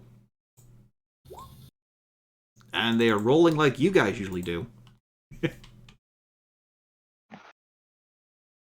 That is it for their turn. Great influence. Shelley. Right. Those are some staggeringly bad rolls. That's amazing. 3, 2, and a 4. Actually, it's been a hot minute. Let me check my...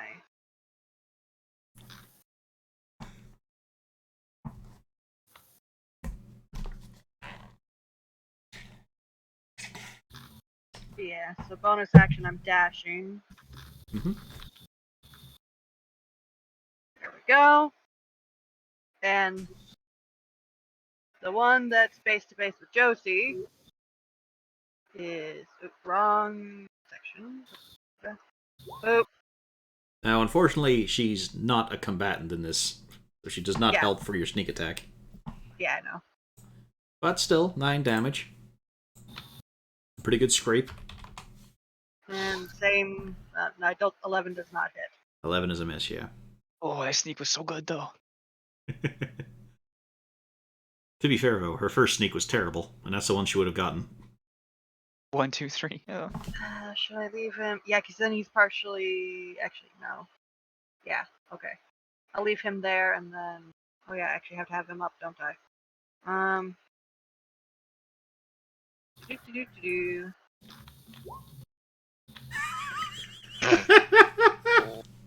Right. Good job, Steve. It's amazing how the curse of Saltmarsh spreads to even their allies. He has another attack. Oh, good. Yeah, he swings twice. Hey! There we Plus, what? Oh, that... Wait a minute. Why is that rolling like that? But yeah. Let's see. That's a good heavy hit. Okan, while I go, fix Steve's sheet. That should not be rolling like that.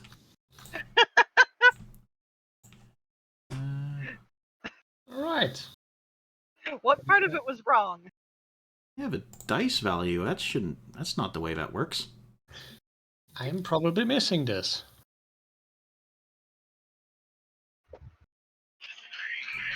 Yeah, you are. Can I use my reaction for him to get that reroll? Want to use it on that? Yeah. Let's double check though, make sure here. It's a saving throw or skill check, not an attack roll. Okay. Yeah. I mean, you know what? I'll give you a chance though, just for fun. There we go. That's fixed his damage. Go ahead, Okan. You can roll again. As Jinny just commands you in a strange phrase of Dwarvish that both of you feel is very reassuring. You don't know where it came from, Jinny. But you told him to dig deep, and he did it. Oh, wait a minute. You were throwing it, right? This guy's still alive. It was a disadvantage anyway. But... No, I was going to hit the one right next. Oh, you were hitting him with it, a melee? Okay. Yeah. It is a clout. It is a resounding hit. He's quite grievously injured. Starting to puff and hiss. There's not much coming out of him.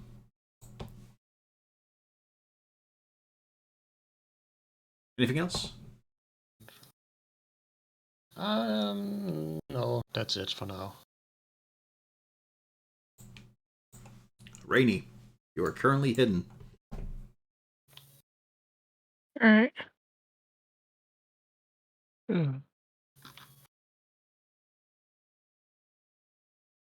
I'll cast Spike Growth there. How do I have the effect token? Yes, I remember to prep a couple. So how big is it, radius-wise? 20-foot radius.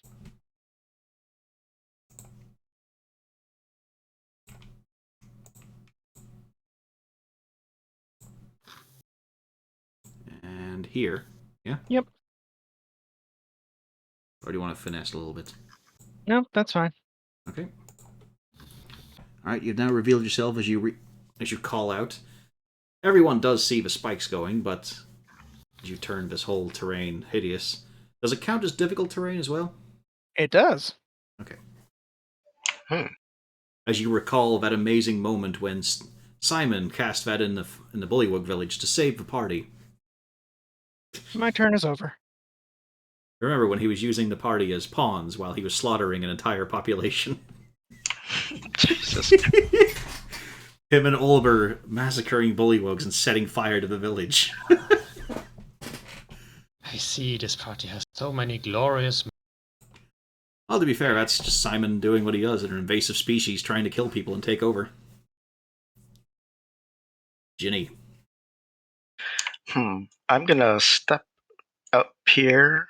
I can see the crossbow and all this up here, right? Oh yeah, hang on a second. Let me put this on the map layer. First of all, to front. Yeah, you can see them. There's a few tricky shots because of the bushes. That's fine. I'm not gonna shoot anybody. I'm going to cast Wind Wall. Blind wall, gotcha. Let's see. I want to cast it like pretty much where these guys are, Let's see. and like kind of drawing a line this way.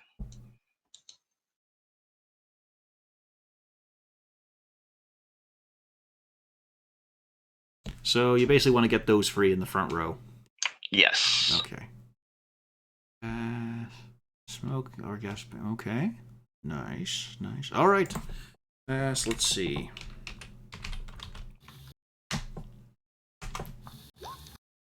That's 2 saves. Your DC 13, it says there.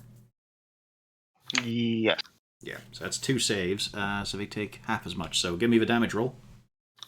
What is it? 3d8. Yep. And 1 fails completely. Good roll.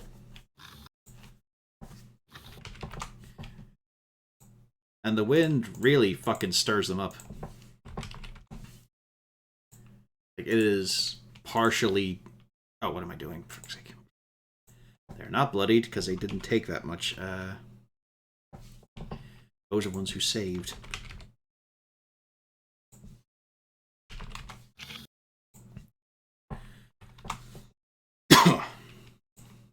Seven.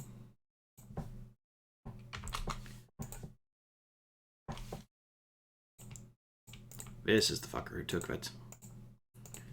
And yeah, it's having a hell of an effect on them right now. You can just see, like, the interior furnace of them just getting pulled out of them in this raging wall of wind.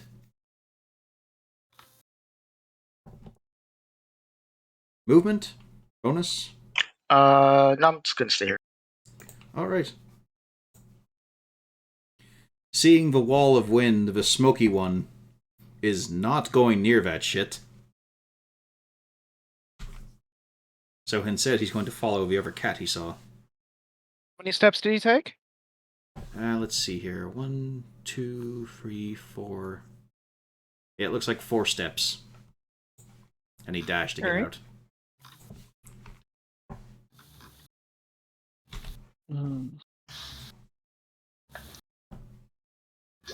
25 damage. Yep. Woohoo! Shit. Yeah, Spike Grove is an amazing spell. Great roll too, huh? That's a great roll.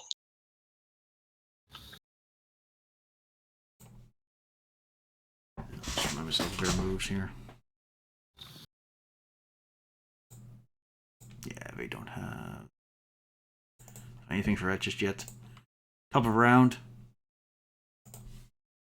The sheep move in.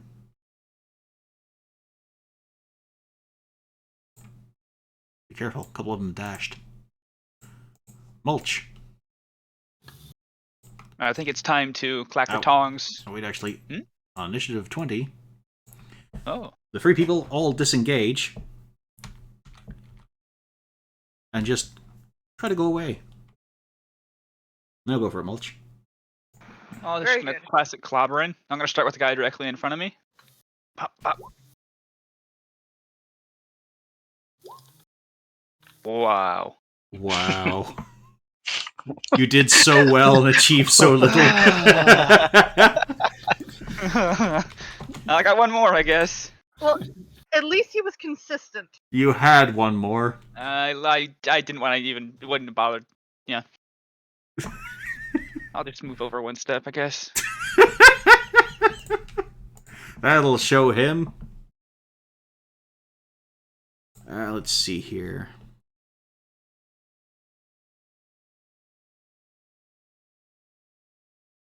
Okay, it doesn't actually push them whenever they fail. And it's only on the initial start of the attack, okay.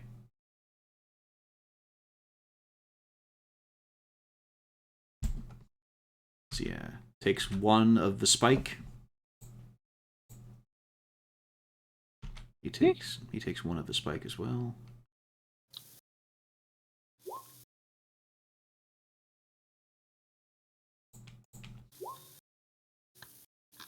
He takes 2.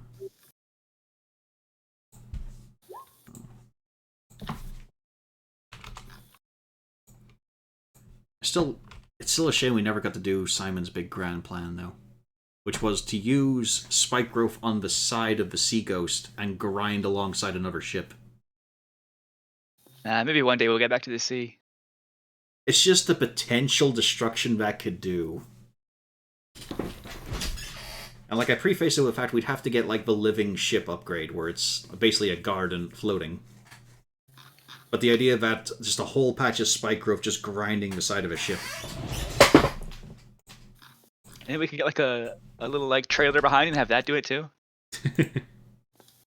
A trailer. On the ocean? Yes. Explain? No, don't. Like Never mind. you just. Never mind. Let's see. He had the dash. He did not. Nor did this guy. Okay. And shots come out again, so let's see here. Yeah, 1 for Jinny, 1 for Mulch. So, Jinny, Mulch. Yep. Jinny takes a hit for 8.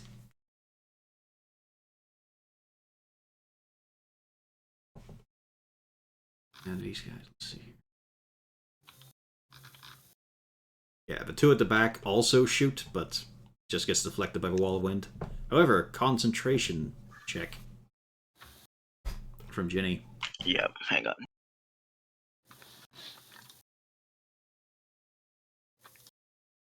It's just a save, right? Yep, just con save.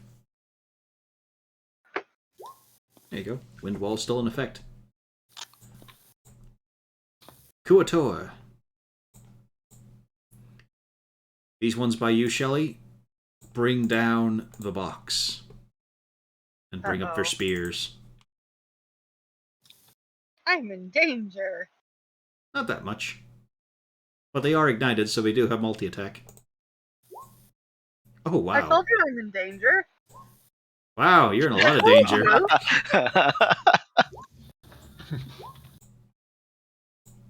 There we go. You take At least 20 the free fire damage. was. Or 22 damage. Although, you have evasion, so you can get rid of one of those. Yeah. Well, half it. Yeah. Yeah, so we. Yeah, so. And then 17 total.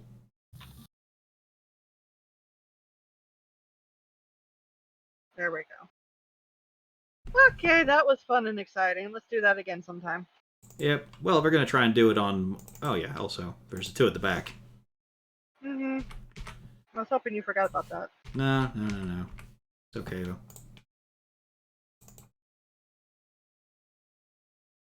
Let's see. So 2 more for Shelley. And now 6 for Mulch. 6. 1 hit out of 6 attacks. You lucky son Oh, of a bitch. boy. And it's a low roll, too. Whew. I'm feeling.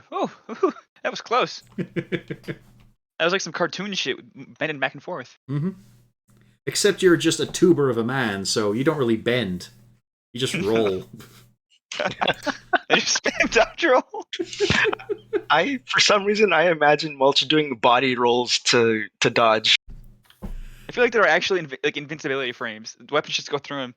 That's a hit. 16 hit? Yep.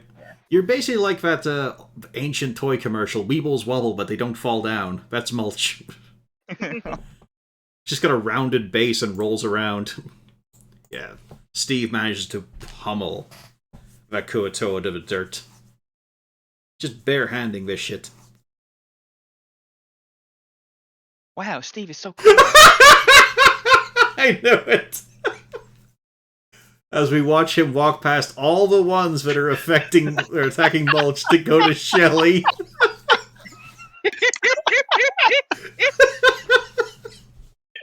Fuck that guy.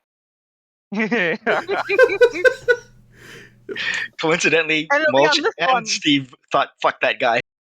I That don't even does. think Steve is capable of not liking me. That does. Yeah, that does hit. These guys don't have their shield. There you go. That should help make you feel a little bit better, Pan. It's in tabletop. I know technically she had the reason to do it because it gets her sneak attack, but also, wow, that's a piece of shit move to do. It does a 15 hits, right? Yeah. Yeah, I have to highlight your sneak attack, though, because they decided not to have the crit numbers also show up. It just blends right in. Yeah, It's white. 10 plus, who knows? Luckily you didn't crit, though. But you still eviscerate that guy. You get him through the eye, and then keep pushing till you get out the other eye. He'll never dodge like me. On the top one. This one, yeah, good 7 scoring damage. Lashing out with a whip.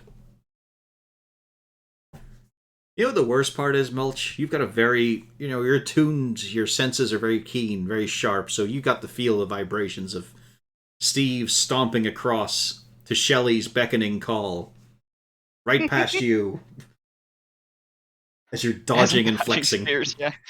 For some reason, I imagine Steve like briefly paused as he passed Mulch, like, yeah, no. Yeah, he stopped to look at you, Mulch, and then Shelly called again. And so he looked at you, there was a moment, and then he walked on.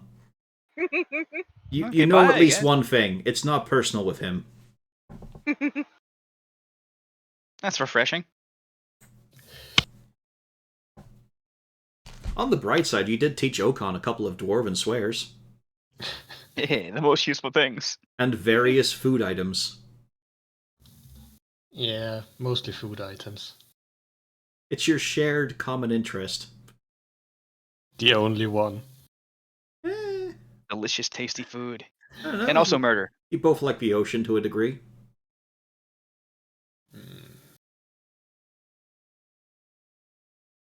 Can I... You can. These Kuoto are hunched forward and quite low. Despite getting the models of Kuoto and finding out, wow, they are bigger than people. And if I can hit all 3 of them. They're both... Yeah, and sure. the guy behind there. Alright. Then I would like to ask for deck saves.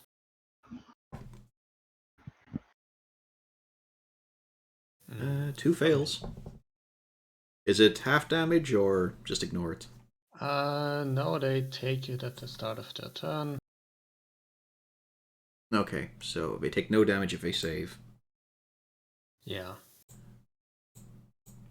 So then you... And it stays as long as I maintain concentration. Well, unless they have the foresight to scrape something off. You know these guys don't. Yeah. It would also take an action, but I'll use the rest of my movement to back up a little. And let them stew. Brady.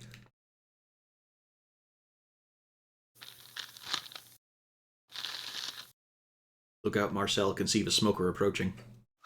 Mm-hmm. That's fine. Shoop. He will have cover because of the bush. Okay. Yeah. Nope. How about 29? There we go, that's a hit. It's not quite enough to snuff him out, but it's plenty good. As again, they're just being ripped apart by the wind around them, just sucking the flame from them. And Marcel will be there with a dodge action to keep an eye out. Any further positioning? Mm, into the brush. Yep. Just backs away like Homer Simpson. Jinny, Uh, you know that the one by you is incredibly frail right now. yeah. I'm not at disadvantage if I shoot him from here, right? No, but he does have a bit of cover, so it'll be +2 to his AC. Fuck it. There you go. Now it's a disadvantage. Go for it. I'm gonna.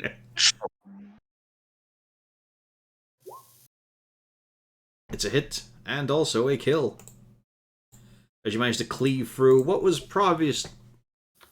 well, there's no guessing about it. This was the crew of some other ship. Hopefully not yours. Actually, you're fairly certain it wasn't yours. Damn, I don't think I can get to this one. You shoot can. him. I can. You just can't attack afterwards. I moved. Well, you have your feline agility. Oh yeah, that's right. Wait, how does that work again? If I can do something, but I can't use it again until I don't move, right? Yeah, I'm trying to remember if it's a bonus action or free. See, I don't remember. Once you use this trait, you can't use it again until you move 0 feet on one of your turns. But the question is it a bonus action or just something you do? It's just something I do. Okay, then there you go. Yep. And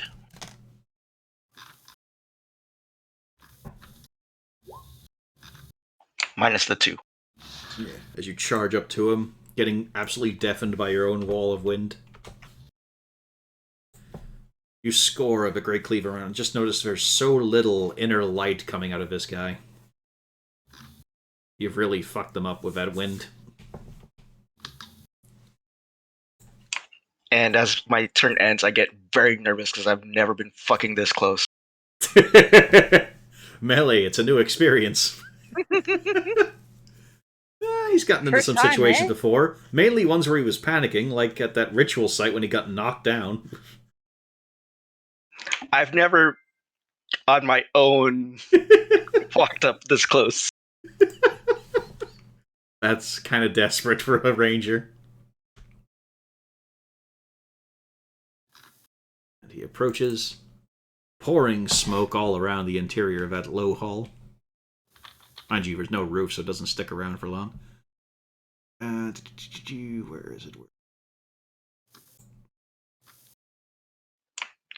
Sorry to interrupt, Corvus, because I'm trying to read the description of Windwall, and it doesn't say anything about moving it.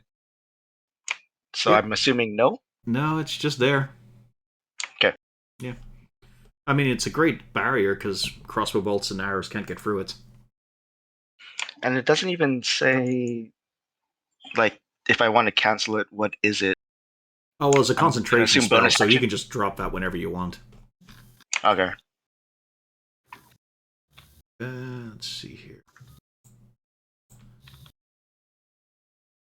Where the fuck did I put this guy's attack in the list?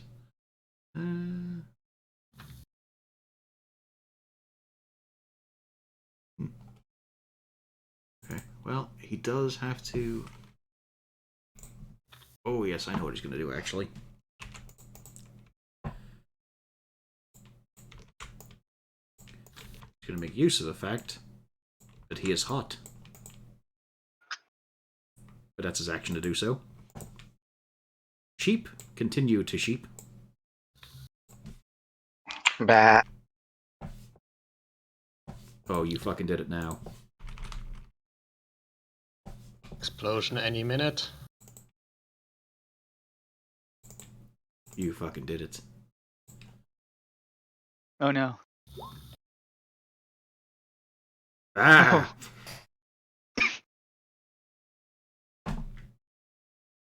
Anyway.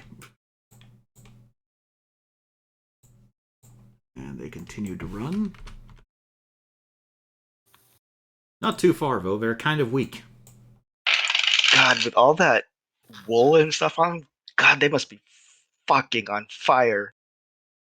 Yes, literally. That's the kind of the theme of the island for all the creatures. They've adjusted. I bet you if we share them, their wool is actually like cooling. Could be that Or they're it's, cold inside, and the wool keeps the warmth out. or it's just asbestos. Ugh. Asbestos sheep. Just get your face right in there. Go on, rough them up. Really Oh. shake up the fibers. This is Yeah, mulch. He'll do it. mesothelioma. True. What I'm gonna do is punch shit. I might as well do a flurry of blows, I think. I'll start on the left. Ba, ba, ba, ba. 3 hits.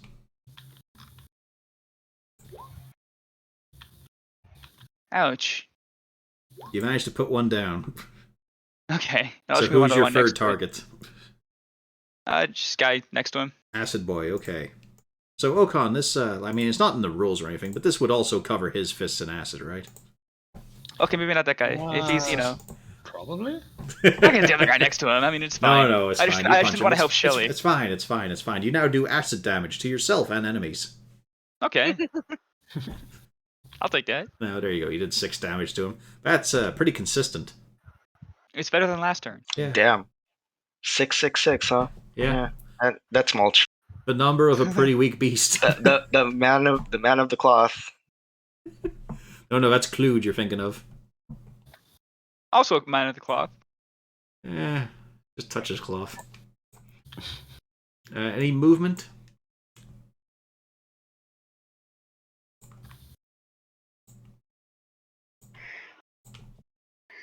We got 1 spiked roll damage.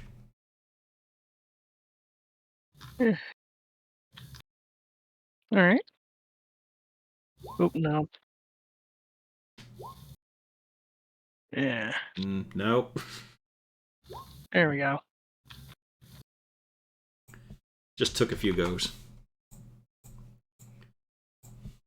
And yeah, 1 more actually. They're both gonna move out. So 2 more 2d4s.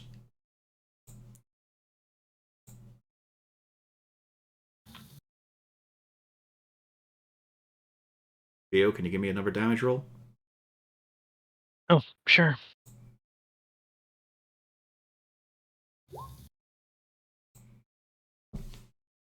There we go. Got no shot though. Let's see. This one, however, will set aside his crossbow to draw out his weapon. I should have just kept it on the... Oh yeah, there we go. Both swings miss the cat, though. And do your damage roll for the acid, Okan. Alright.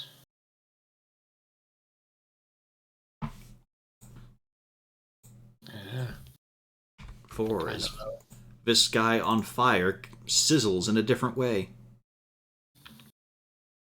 And 2 for mulch. Both miss. This is how these combats should normally go against enemies. And a As plus opposed- 4. Yeah. Remember though, +4 was on the skeletons too. That rocked your fucking world. And the newts too, right? Yeah, I think the newt's only at a +3.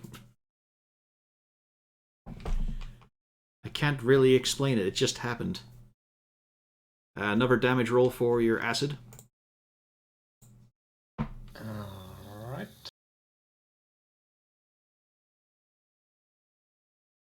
As you just see part of his Kuato in front of you, mulch, slough off after it softens and just crumbles. Some chunk of his torso. I'm gonna stop punching those. Yeah. Doesn't put them out though, so let's see. Oh hey. I forgot. This guy's flanking. You would have had advantage. Hang on.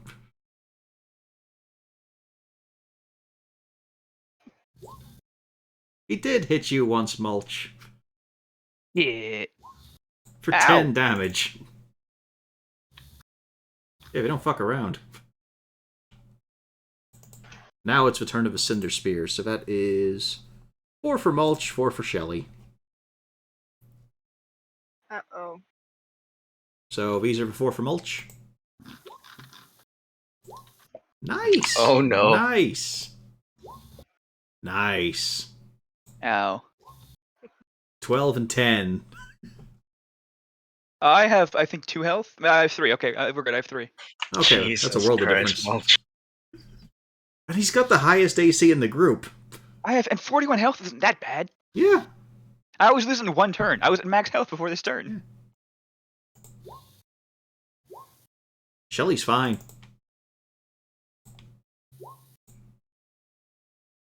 Mulch gets the crit. Shelly gets the fail.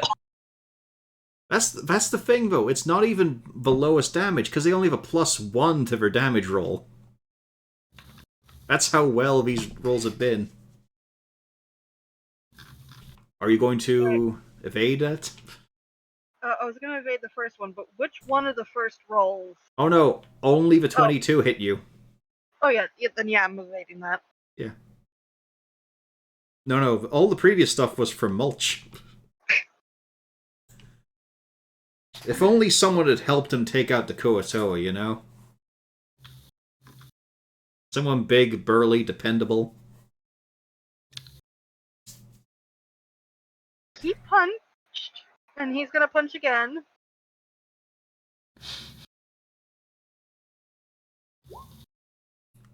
I mean, just remember, if he's standing there, he's not going to give you a sneak attack. I know, but 10 does not hit. Well, a 7's a good slam. Mulch, for a moment you think this Kuatoa is lunging at you, but then realize it's just Steve's fist in the back of its skull. I gotta learn how to do that. Well, I mean, his punches don't have the fluidity and grace of yours, but then also you're holding tongs. No, yeah. To the top one. Mm-hmm. 7 damage, pretty good. Puts him into the ashen state. 14 is... no, that's a hit, actually, because I don't have her shield. It's not quite enough, though. I'm going to do something weird. Where using my bonus, I'm going to disengage. Well, the I'm gonna bonus was go- for your metal whip. Oh yeah. Okay. Rogues Never only get mind. 1 attack. Yeah. I'll chill there. Mm-hmm. Ah. You're really wishing Steve was in front of you right now. Oh, come on. No, I'm okay.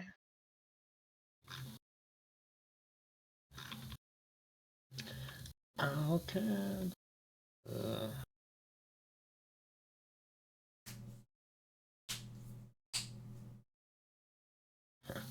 Um,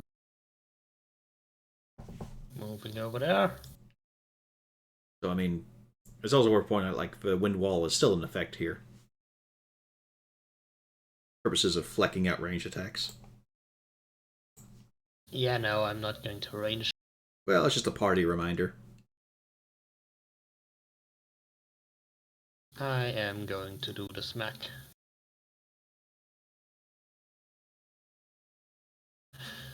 Even with advantage, that is a miss. Yeah. That'll be it. Or actually, for the sake of party, I'll give Mulch something. A big middle finger. Ha! Fuck you, Mulch. It might be. You haven't seen the roll yet. That's actually pretty good. Nice. Yeah. I'm not dying. Well, Well. don't say things you Well, can't that's take back, because you'll be dead. You're dying not as much. As over the head of the crispy Kuatoa goes a little parcel full of spices, a poultice as well, just landing on Mulch's head. You're Cajun style now. Hmm. All right, Rainey, you're up. Okay.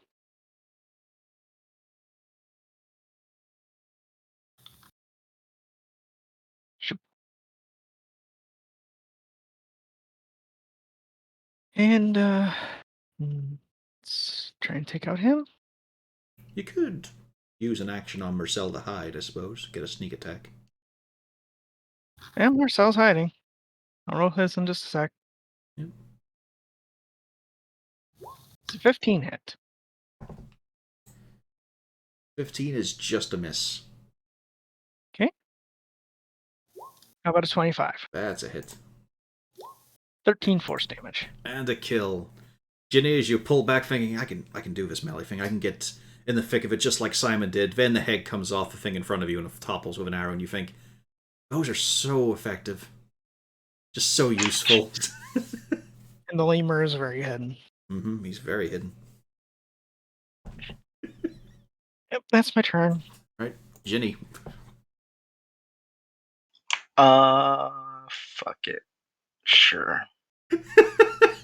Against the weakest enemies you could go against, yes. Just say sure and go for it.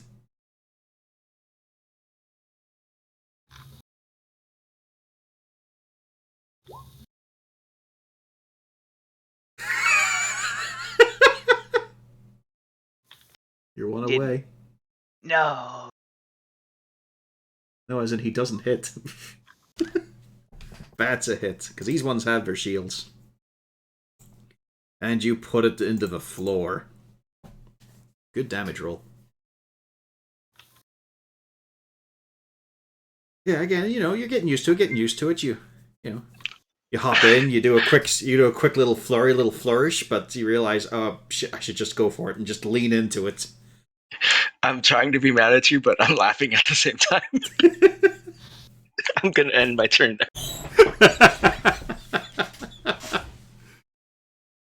Your only disappointment is you weren't able to accidentally nick Mulch, I guess. Jesus Christ. I don't know, you guys seem to have a vendetta against him for some reason. I just had one good idea, I'll have you know. Let's see, who is in range here? Okay. Yeah, Okan. Okan's the most notable thing here. Alright. 1, 2, 3 with a scorching ray. Oh, nice. Oh. Alright. Does 16 hit you? Yeah. Yep. And I shall try the stone's endurance. You also have resistance to fire damage, I think, from the armor? Nope. No? Oh, it's just That- ventilated for... That's I right. gave that to other people, I think. I know you swapped it for necrotic damage at one point. Might have been for the necromancer thing. Yeah. But standard is the fire resistance. Alright, I actually have the other infusion myself. I think Jinny has the fire infusion on his armor. In which case, you take a bit. So, I'm guessing Stone's Endurance on the crit. Yeah. So I have 2 fire infusions, fire resistant infusion. I know Jinny has one. I'm not sure who has the other. It might be me. Might be. Someone else has it. I didn't think Yeah. you could have the same infusion, though. Yeah, I don't think there says anything says I can't have the same infusion on multiple items. Infuse item.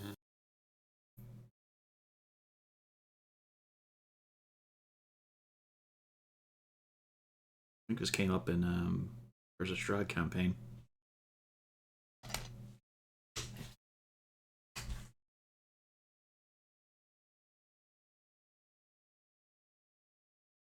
Artificer a bunch. Let's see, let's bring up my Tasha's cauldron.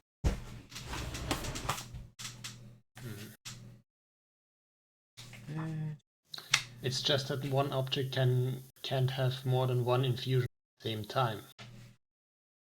But it doesn't say I can't use the same infusions. Okay. So, yeah. I do have noted down that the breastplate of air ventilation has a fire resistance. So I suppose I do have it. Then I need the 1d12 plus proficiency. What's a constitutional proficiency? Oh no, here we go. And each of your infusions can be in only one object at a time. So yeah, you can't double up on them. Yeah, I can't have multiple infusions in No, one no, but item, also your infusion can only be in one object at a time. So but you can't I have can have one up to infusion on two armors. I can have up to 3 infusions. Yeah, different ones. I'm not sure if it have to be different ones. Well, it says here, you must touch each of the objects, and each of your infusions can only be in one object at a time. I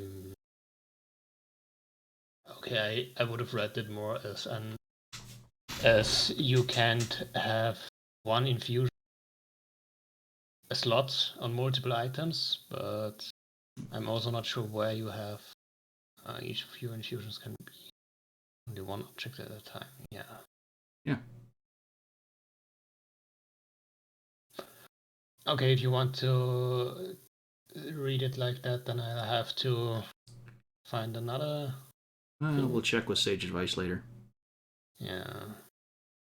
Or someone could Google it right now. What I would I have can't do it. instead. I suppose I have a better fueling that then. What is the question? If you can use one infusion multiple times, like the same infusion. All right. Like the same type. Slots.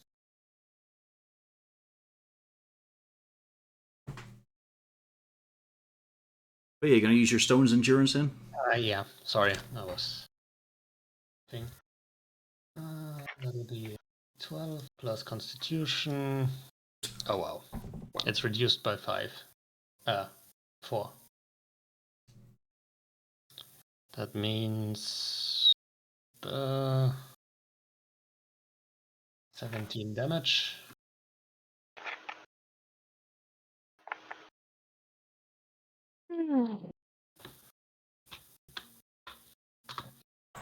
That hurt. Yeah. Speaking of things that cause pain, mulch. Well, What? He punches things.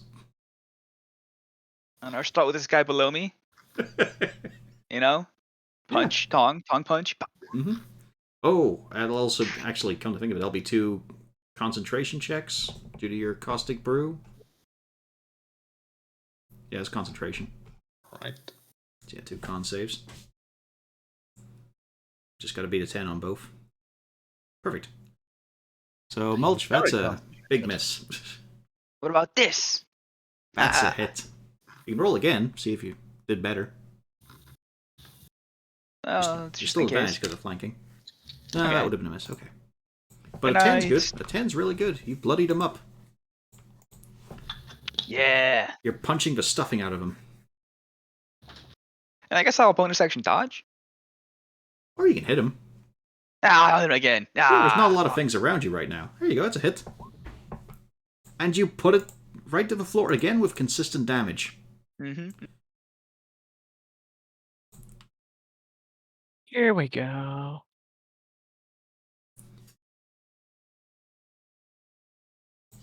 Boop.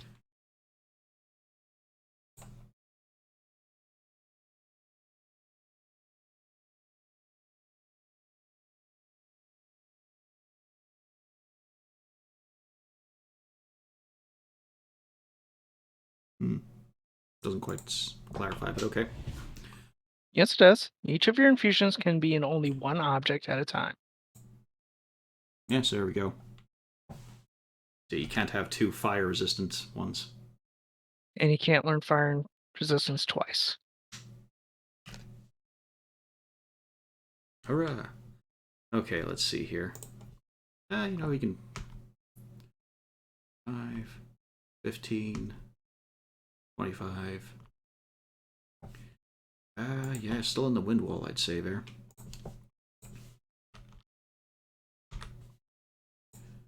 Its weapon. Oh yeah, Okan, acid damage. Alright, I forgot that I actually add 2 to the damage because of my thing. Oh, I can -7 this guy. There you go. Uh, He's in much worse condition than he should be. that plus 2, so 5. He is very much melted, almost snuffed out, exhausted. It's all going badly. But hey, he's going to attack Mulch next. But first of all, we've also got 2 attacks for Jinny. Heat of middle. Wow, they both hit Jinny! In his new shiny armor, he's not used to being in melee or moving around. Wow, those are really good rolls, too. Oh, fuck! Yeah, I hate it here. However, He was right the whole time. However, Okan gets to choose now because it's only 1 armor will have it. I guess because Jinny changed out of his leather armor, it wouldn't have the infusion on because he can't enchant his magical armor now. So you would have the fire resistance, Okan. Alright, so I do take only half the damage then. Yeah. Alright. Took 17 damage before. But in Jinny's case, he takes all of that. Wow. It's okay, Mulch is next. Or, you know, I mean, they did just mess you up a little bit. Maybe they want to get flanking on you, you know, Jinny? Really corner you. Yeah, I think they'll do that, actually. Mulch is pretty pathetic right now. I can take it. Okay. I lied. 1 for Mulch, 1 for Jinny, sure. Both normal. So, first one for Mulch. And Ouch. Jinny. Damn. You should have kept your fucking mouth shut, shouldn't you? Oh, Boom. I am 1 health. Oof. Wow. That was a perfect heal from Okan earlier. Shout out. He doesn't have line of sight. Actually, yeah. Actually, that's a lot of cover. Yeah, because it's through the tree and all More that chance stuff. at Okan, but even so, it's a +4 to his AC, I'd say. Lightly broiled. Yeah, it's a massive miss. Kuatoa, there's only 2 left, and they consumerate with the stabbings. As if you notice, they don't fall back. Nope. They're kind of devoted that way. But they, well, one of them utterly misses. 1 Ow. hit.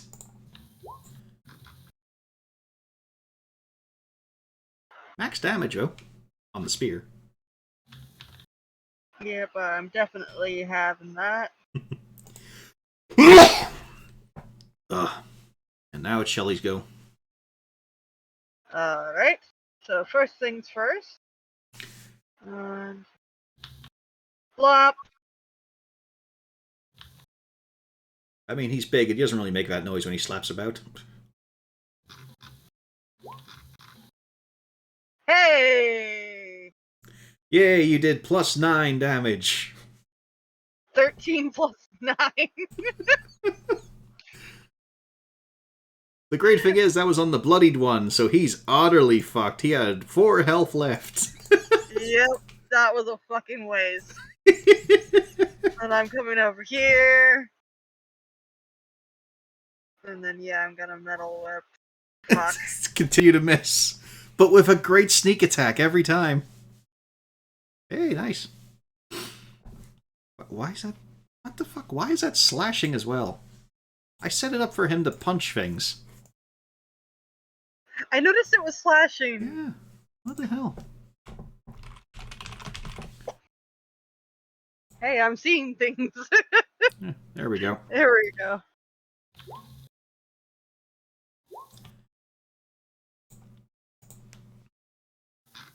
Yep, and he just brutalizes Vetkuoto into the ground. Just one fist coming overhead slam, just with the bottom of the palm, and then the other one coming down beside it. Now I kind of call up and I say, guys, do we want to evacuate with our new friends? I mean, you've kind of got this under control. The tide's turning. What the, about the tide, smokestacks? the tide's turning, ignore that. I'm going to go 1, 2. Actually, no. So it'll be over here, and then there we go.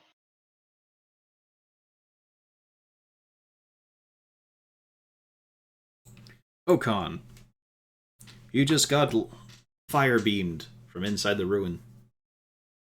Oh, actually, hold on. There we go. He's there in spirit, Mulch. Ooh. Which one was the fire beam guy? The smoker, the one that is 5. I shall return fire. You don't. I do, but I do it badly. You melt a facade there that was depicting the life and times of a smith, but it is gone now, forever removed from history. Yeah. I shall trust Cherry and move away. The Bors... I mean, your Borside Bunch instincts would say, maybe not trust this voice. Yeah, it's a pretty stark contrast. Borside to to Fire Island. Well, to be fair, Vistina was not very fond of you either. Yeah. Do you want to tell him what Victina's first goal was going to do to get her new conduits? She had to make a new conduit after all the Chandler spells through. She had an idea of who to get. Yeah, I am not surprised. Oh no! I think you misunderstand. No, Grant, she wouldn't object to acquiring him as a conduit, but no, there was a different one she was thinking about. Blank board. No. No, because she's going to go back through Borside. Oh. So that's a bit of a problem. She was going to Yeah. get Bertie's wife. Yeah. He would not be pleased about this. Luckily, No. the Necromancer staff isn't quite as petty as Victina is. It has bigger Also, goals. apparently, Victina has a thing for orcs. Mm-hmm. Yeah, it's 2v2. To be fair, that's a Oh, bit of a yeah. Raxus theme. Yeah. Yeah, Great. at least the staff isn't as petty as Vistina is. It can think about the bigger plans. Rainy, you're up.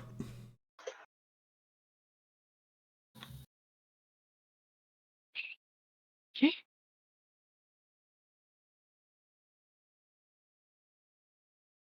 Feline agility.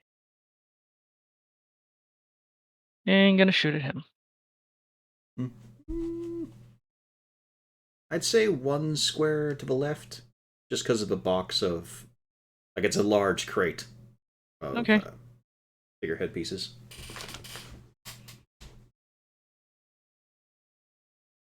Of course, Steve's in the way as well, so there is a bit of cover involved.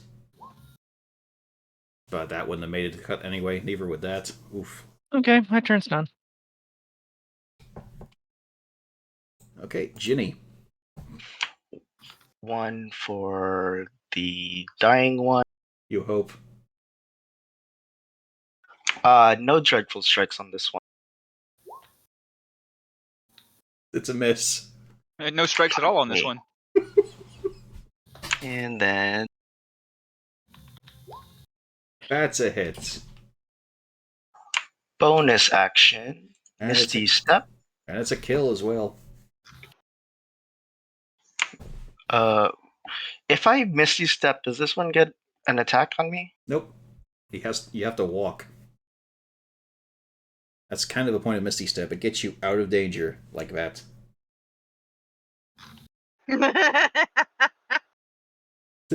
Oh, Yeah, I perfect. left mulch. Yeah, I'm fast as fuck. Plus, I have Steve. it's okay. So that's your turn? I'm gonna use some more movement. If you stand still, you get your feline agility back. It might come in handy next turn. No. That's it. Okay. The one who is several approaches the smoker.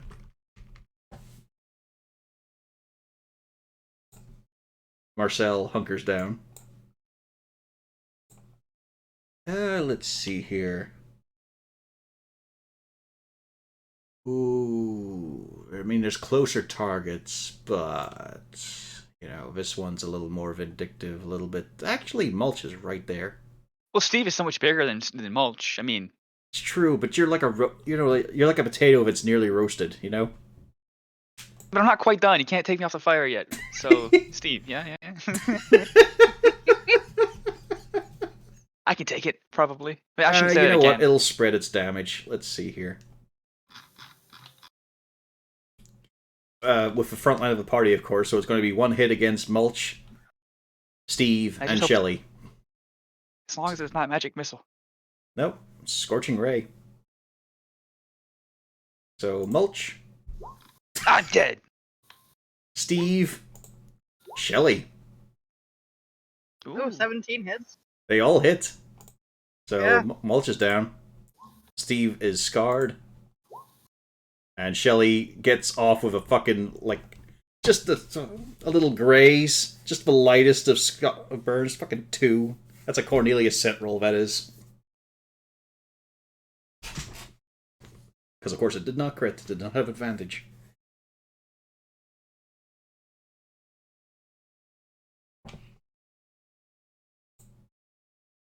Mulch.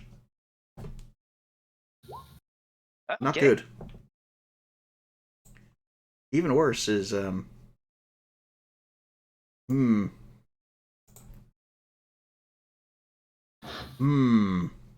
tough choice. Not really. Like, it will go for a bigger threat.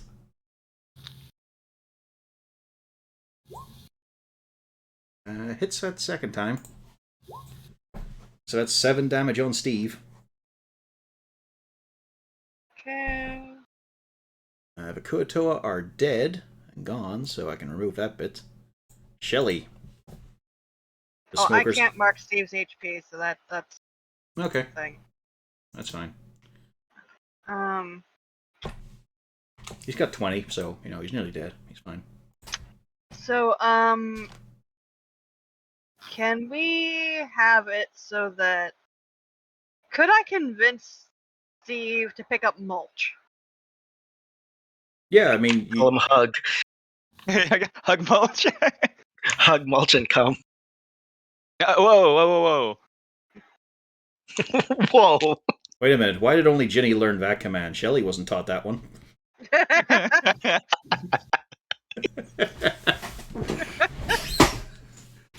Yeah. No, you know enough to get him, like, save Mulch and all and pick him up and stuff like that there. Okay, yeah, that's what I want, and I want to get him over as quick as we can.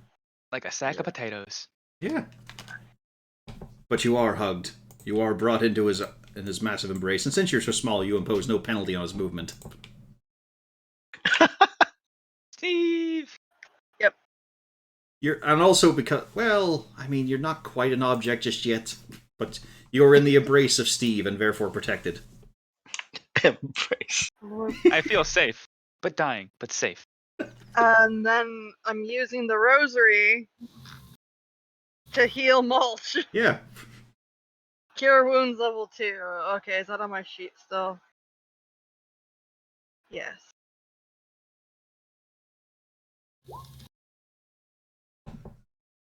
I live. Oh, that's secret attack damage. You take 11. Oh, I'm down again. It's 11. Okay. Very Awesome. good. Yeah, there's a +2 mod on it. I feel as good as I did last turn. Yeah. And that failed death saving throw is gone. That's good. Ocon. I suppose, Shelley, if you want, you could move and hide. Yeah, that's what I want to do. Hello. Roll stealth. I suppose in that case you might have to. Still Yeah, I going. wouldn't really say I'm hiding that way. I'm just, getting behind cover. This thing. That's like like a couple It's- of feet tall. Like it's not. Right. It's not actually cover. Yeah. Not for you. For Mulch, it's basically a wall. Yeah. Alright, I'll accompany the new NPCs, our new friends. Mm-hmm. Well, one of them's an old friend, Dash. in literal sense. Yeah. Okay then. Rainy. Marcel is keeping it down low.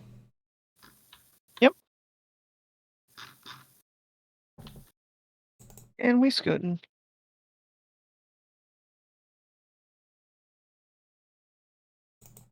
Dropping concentration. Mm-hmm. And Marcel just gonna disengage because he's a lemur. He's going to pretend to be a native of the land. Pretty much.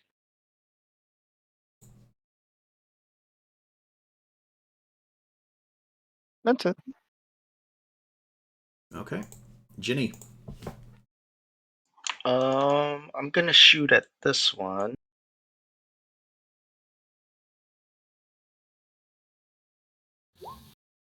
That misses. Yep. That's a hit, however. Roll me a d20.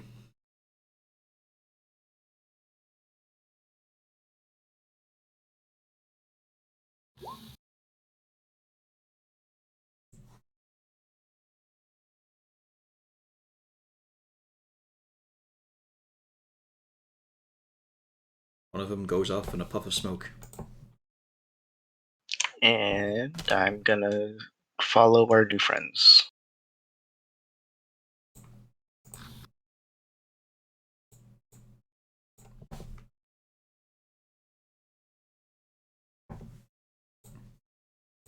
Uh-oh.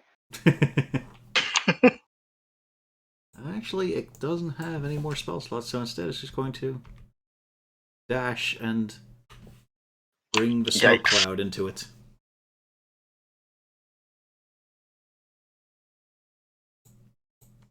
Mulch. Did someone tell Steve to throw? You are a perfect Toss me. size for it. This is your favorite tactic. It is. It's gotten me every goal I've ever gotten. You've also put half your team into the fucking dugout as cripples. It's all about the halfling. It's the halfling way. I still love the fact that our match you showboated too much and forgot to score. Yeah, I would have won. But can I be thrown? Yes, you can be thrown. Well, I have to wait for Steve's turn. 'Cause, I mean, he's still holding me. Am I prone? How would that go? I mean, you can stand up in his hands. You're quite small and he's quite big. Can I hit anything from here? Like Yeah. this guy? I'll Yeah. punch the fuck out of that guy. Roll a d20.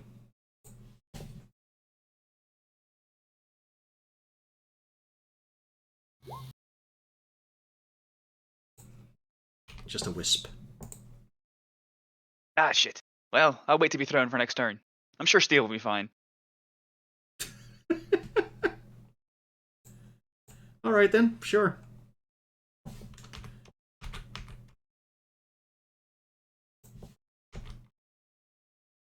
Hey, Mulch. It's all right. You're actually out of their reach because you're on Steve's space. So instead, it's time for the crossbows, both on Steve. Lightly broiled. 1, 2. Both miss, actually. Shelley. All right, so we have a problem here.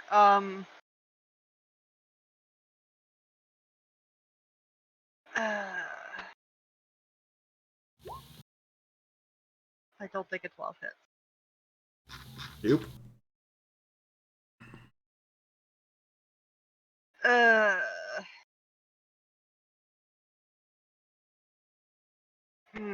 How to extricate Steve from this? I'll throw Steve. I mean, You you know- can just tell him to just run. Yeah, that's what we're gonna do here. So Although, I mean, Mulch was excitedly talking about being tossed. This is like a roller coaster. Could he technically dash with Mulch? Well, yeah, you can dash. Okay, on. Let's see. We'll take an attack opportunity. Let's see. Yeah, I knew that part.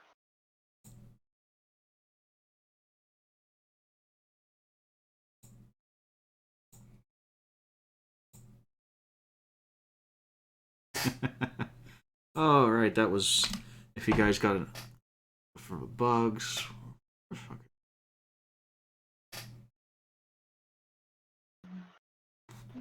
I've got his range attacks. Where is his melee attacks? He does have them.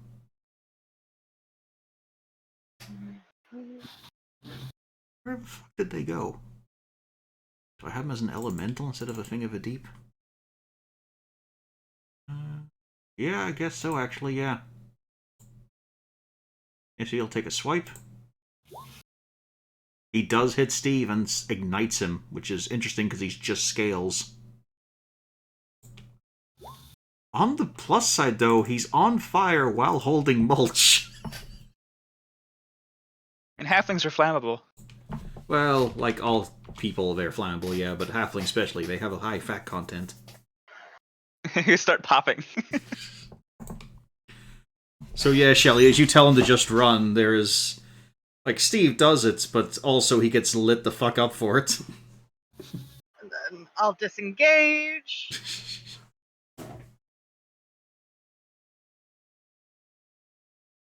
There we go. And next turn I can save. Okan. Steve has never looked hotter.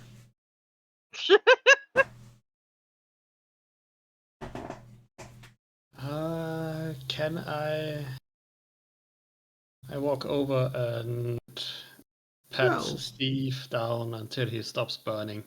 Yeah, until a creature takes an action to douse the fire. Yeah. And then I'll move away again from the hot lizard. He's no longer quite as shiny as he was. Rainy.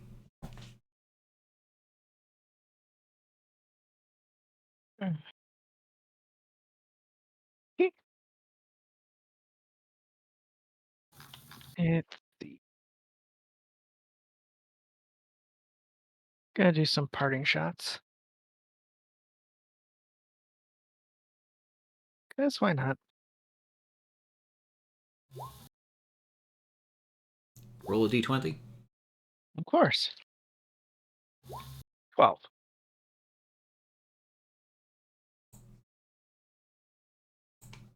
And you manage to actually do damage to it.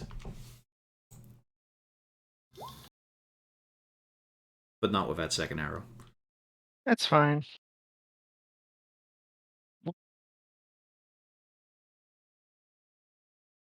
Jinny. You saw it. You fought this thing before, and you know it can be killed. But particularly, Rainy finally landed a blow.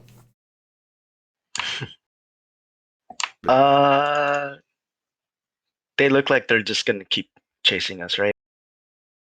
You've noticed there's a certain, like, zealotry theme going on with the creatures here in general. Alright.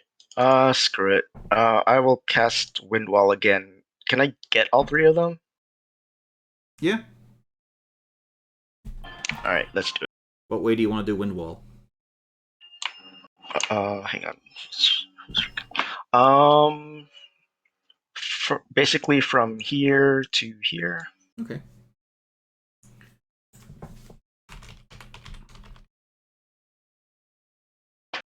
What was it again? 3d8? Yep. Also, actually, because of the nature of this, Yeah, it takes that damage as a disadvantage on this because this is exactly what it does not need.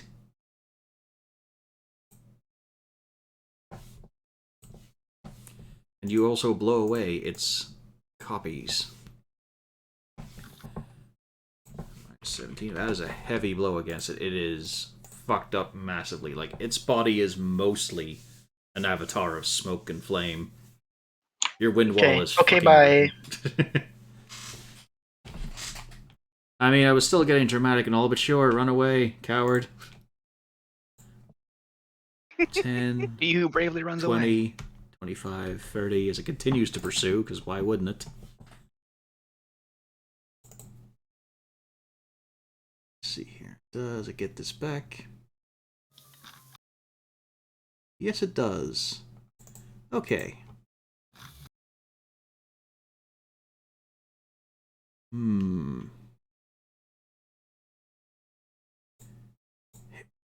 Yeah, it would.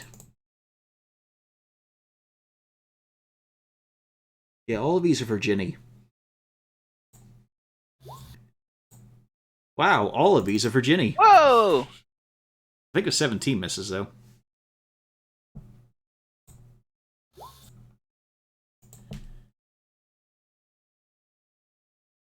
Yeah, your AC should be 18 with this.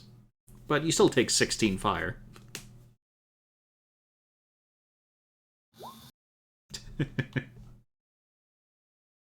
And that's its turn.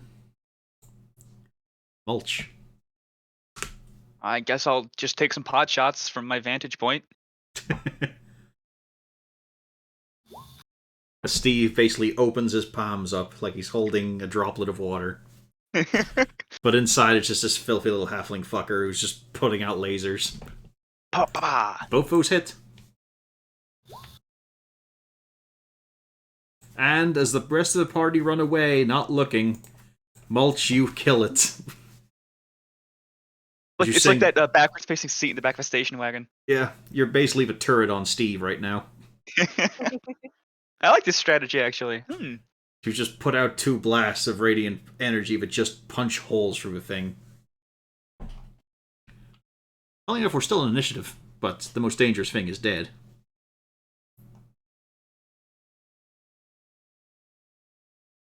You gonna continue nesting on the, sitting on the lizard folk? Yeah, I'm gonna think about how to make a good saddle now. Yeah. Well, just remember, Shelly was gonna sit on him later. Haha. Tee hee hee. Hee hee, innuendo.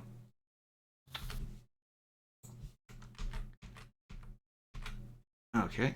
And they continue to approach. Let's see.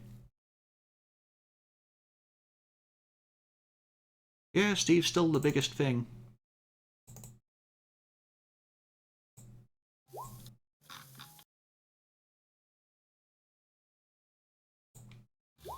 Over 9 damage on him. Stacking up. As a turret, can I not catch that?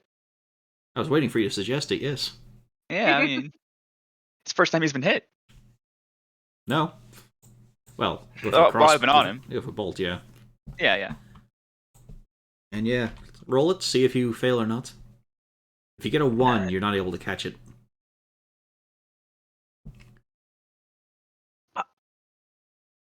Well, no, I meant on the D10. Oh, I thought it was a D10 on there. I Oh, it's made a the wrong. 20, man. Well, you know. It'll be it when you click it. Ooh. Very close, very close. But you all managed to catch that bolt before it lodges itself in Steve's back. You're just riding on the shoulders. Although, technically, I mean, you could walk back and forth. It's basically a bench. A moving bench. Now, here's a question for a party to finish things up. Are you going to fight this out or just run? Run. Run. It's too shitty, guys. We can let him go. But since we Alright. were doing that, really? Your heart's not in it. You've got to be more sincere, Shelley, if you want to help Mulch. No, I'm not helping Mulch. I'm helping Steve. Steve isn't even bloodied and Mulch is near death. Yeah, no, 11 but I'm health. helping Steve. With Steve- only 3 HP. It's enough to get the shine back in his scales. Yeah, to be honest, I would have rather not had that HP. He's like, I don't Most want your difficult pity. For free temporary HP.